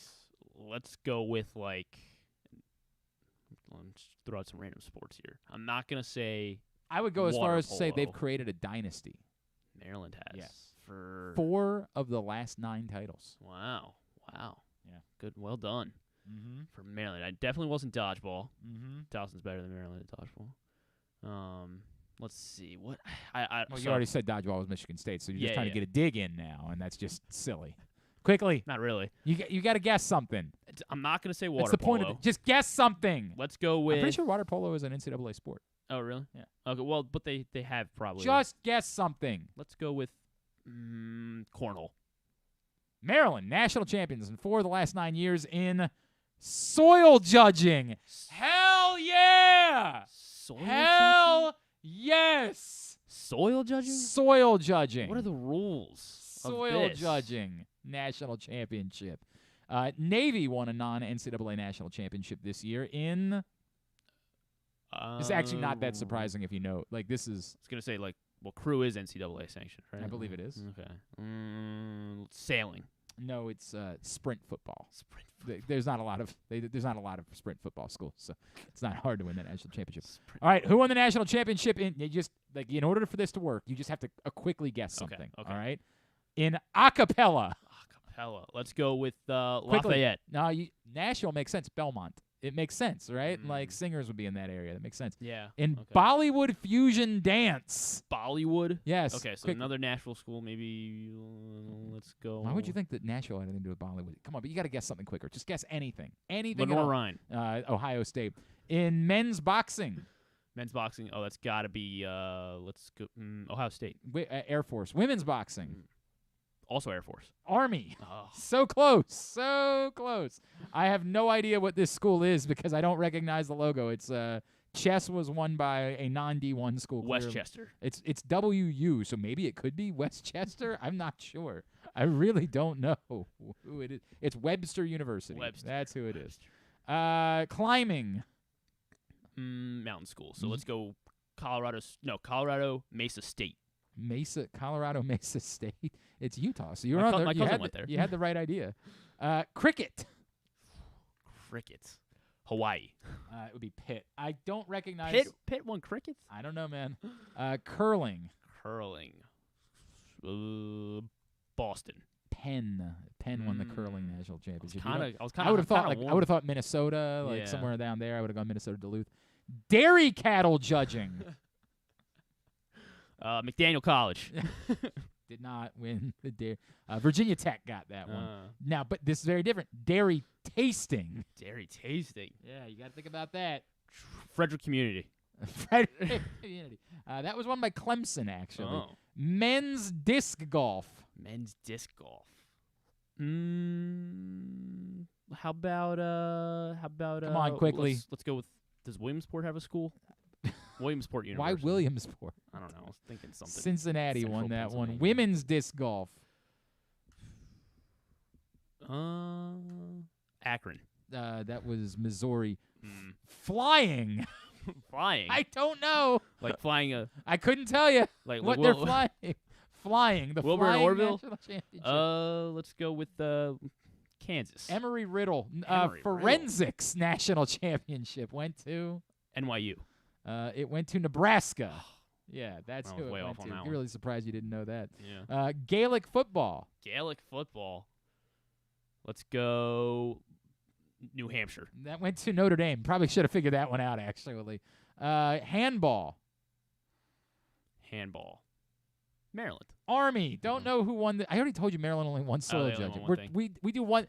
Soil judging and football. That's what Maryland. No, crab cakes and soil judging. That's what Maryland does. Should have nailed that the first time. I don't know who this school is for indoor tennis. I'll have to look it up later. Westchester again. Women's indoor tennis. Not Westchester. No. Temple. North Carolina. This one's for North Carolina. Irish dance. Irish dance. Tampa. University of Tampa. Did you really not guess Notre Dame for Irish dance? Oh, Really? okay, Notre Dame. You're wrong. Sacred Heart. Sacred Heart. Yeah. Judo. Judo. North Dakota. I think that's San Jose State. I'm pretty sure that's what the logo is for. I don't know who this is, landscaping, so I'll have to skip it. Mascot Dance National Championship. Oregon. Georgia Tech. Meat Animal Evaluation. Meat Animal Evaluation. Yes. Let's West Virginia. It's Kansas State. Meat Judging. There's different. Yes. Meat animal judging. Yes. Like meat. Meat animal evaluation. Oh. So the animal before you kill it. Now meat judging after it's meat. Somewhere in Texas. TCU. You were all over it. Texas A&M. Texas A&M. Paintball. Paintball. Northwestern. UCF. Yeah, definitely not Northwestern. I think that's. I got to double check on quad ball. Division 2. It's a Division 2 school. I can't recognize the logo for Division 1. Man, I don't know any Division 2 schools. Salisbury. Arizona I State got somehow 53. is the D2 quad ball. I don't know. Racquetball men's. Racquetball men's. Yeah. Villanova. I think that's Oregon State. I'm pretty sure that's the Oregon State logo. Racquetball women's. I'll go West Coast again. Baldwin Wallace. You weren't going to get it. Okay. Road cycling. Road cycling. Somewhere flat. Somewhere in Kansas. Kansas. It's Colorado State. So you're way off. Yeah. Not flat at all. No. Skydiving. Somewhere probably flat again. Let's go. I'm trying to think of any other Kansas school, and I can't. Kansas State. They paired it with their skydiving or their boxing championship, Air Force. I That don't makes recognize sense. the I surfing guess that logo. makes a lot of sense. The Taekwondo. San Diego State. UCLA. Men's water skiing. San Diego State. Their power, Alabama. Oh, Alabama. Women's water skiing. Jacksonville. Louisiana. The Raging Cajuns. And finally, wool judging. All right, I want to get this one right. Yeah. Wool judging. Uh-huh. Shippensburg. They're very good at judging. They judge their meat and their wool. Texas A&M dominated the judging department. Of meat and wool. I got to look up who won some of these other ones. Croquet, I can't figure out. Or maybe you can recognize some of these logos if I show them to you. OKWU. What is this? This is on the Sickos account? Oklahoma. Yeah, Oklahoma Western, it looks like. Wesleyan. Oklahoma Wesleyan won the Croquet National Championship. That's who I was missing there. I don't know who won the Men's Indoor Tennis National Championship or the Tri-C. Is Tri-C a university somewhere? Tri-Cities, something like Maybe, that. yeah. That's who won landscaping. And quad ball, that looks like Southern Illinois. Maybe that's who that is, who won quad ball D1.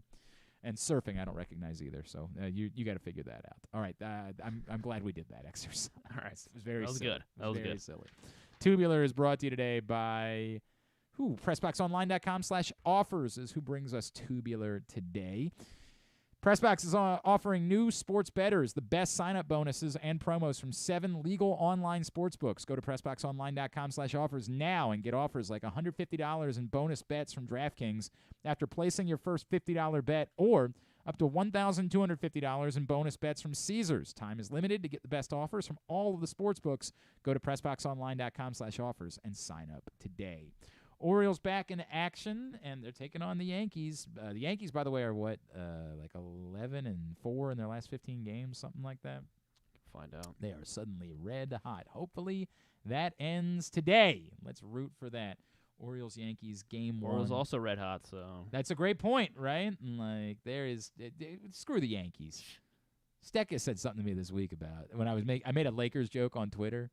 I was like, you got to feel bad for Lakers. You got to feel bad for Lakers fans. When you remember the Cowboys season is still a few months away, and he was like, "Yeah, but the Yankees are probably gonna." I'm like, get the F out of here.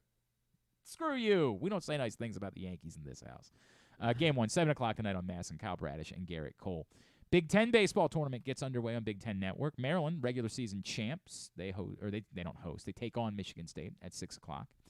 Celtics Heat Game 4 as Miami tries to sweep out Boston 8:30 on TNT. Golden Knights also look to finish off a sweep of the Stars. Oh, no.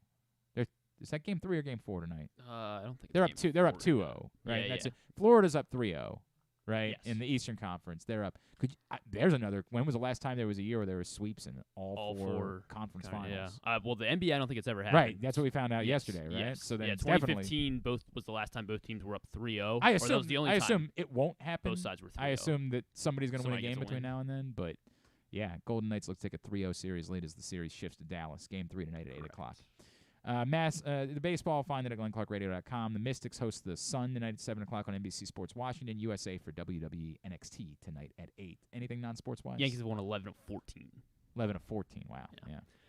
Yeah. So today is the debut of Max, the streaming service. HBO Max becomes Max. Because they were sick of being known for their good content. They wanted to be known. John Oliver did a hilarious bit about it. Did he? Which is funnier because he's on HBO, right? Where he's So like, they got a couple. He's like, we want you to know you can also watch complete shit here too. Oh my goodness. Yeah. They got a couple things coming out today. What Am I Eating with Zooey Deschanel. There you go. New series. Smartless on the Road. So this is like a documentary series kind of thing. Jason Bateman and Sean Hayes and Will Arnett, their podcast goes on the road. Okay. And we get to watch. Sure. Gremlins, The Secrets of Mogwai. This is like a remake of Gremlins? Yeah, Is it but a it's like show? it's an animated show. No. Clone High, Season 2. This is a revival of the 2002 animated show where they really are just, they are really breathing into, if you're sick of all the good content. They cloned famous people. You like HBO but hate all of the good programming? Wait till what we show you on Max. And they're in high school, so you got like JFK as a high schooler and Abe Lincoln and Cleopatra. No, thank you. Anything else? Bama Rush, also. This is a documentary also coming out on Max, and it is about the sorority life at Isn't Alabama. that creepy Alabama sorority where you open up the door and it's all like the girls? I'm sure they'll reference that, honestly, yeah. But yeah, they talk about the toxicity of there's plenty of Greek life, especially at Alabama. 100%. That's what we got? That is what we got on Max. I was reminded recently. How I Met Your Father, Season 2B on Hulu. Sorry, just not for me. I was never a How I Met Your Mother guy either, and Kevin Van Valkenburg always screamed at me about that, like knowing the other shows that I liked. He's like, you would like this show. I've just never. How You Met Your Mother. Right. Yeah, but like CBS comedies have always been so bad over the years. Like CBS has never been good. They made The Big Bang Theory. Bob Hart's Abishola. That's their idea of a comedy. So like I've never given CBS, the benefit of the doubt when it comes to comedies. Like I just don't think they're good at them. So I've never spent any time with How I Met Your Mother, and because of that, I've never spent any time with How I Met Your Father. That's the way that that's going to go. Somebody brought up to me the last time there was a writer's strike. Everybody Hates Chris was a CBS. It wasn't on CBS. It might have been produced by CBS, but it did not air on CBS. It aired on like CW. Maybe because it's just available on Paramount Plus. Yeah, I think that's why it's on that. Yeah, it definitely was not a CBS show. Let's see what else we got on you're not going to come up with anything that was good. I Love Lucy. Okay, good. We can go back 50 years and find a time that CBS was good at comedies. All in the Family. And part of the problem is like CBS Paramount has Comedy Central, right? So like Detroiters is an excellent show. was on Comedy Central. South Park, excellent show, Comedy Central. Like, they've made comedies for Comedy Central. The CBS comedies have been as Drek gets. God, Mike and Molly. The hell, Mike and Molly. King of Queens. Oh, King of Queens. That's not bad. No, like King of don't. Queens. Everybody Loves Raymond was probably the best CBS comedy ever, and like it was not that good. It was 6th on this list. Yeah, I'm looking at. It's not good. All right, King of Queens 16th. I was going to say, I was reminded recently the last time there was a writer's strike was the last time they did a reboot of American Gladiators. Now, that reboot stunk. That was the one with Hulk Hogan and Layla Ali. It was bad. I don't know what they were trying to do. Apparently, they modeled it after the British. Like, for some reason, they said, like, you know how everybody loved American Gladiators? Let's remake British Gladiators instead. I could go for a reboot of it. It's time for a reboot of American Gladiators, the greatest competition show in the history of television. We got a writer's strike. The stars may Let's align, do it. yeah. Let's do it. Thanks today. Oh, I needed to remind everybody about PressBoxOnline.com/contest. Sign up to win 4 tickets to all of the area minor league baseball teams, plus an Easy Pass Maryland on-the-go transponder, preloaded with $25, and a $50 gas card from Royal Farms. Again, PressBoxOnline.com/offers in order to sign up. Must be 18 or older. Thanks today to Carmelo Anthony's godfather, Eric Skeeters, and his former teammate and close friend, Darnell Hopkins. Enjoyed those conversations. Also, thanks today to Mike Florio, as well as to Patrick Stevens. We'll get all up in the greatest hits section of the Oh, my God. It's so good. tab at GlennClarkRadio.com. Tomorrow, Ken Singleton will join us. Of course, Orioles-Yankees this week.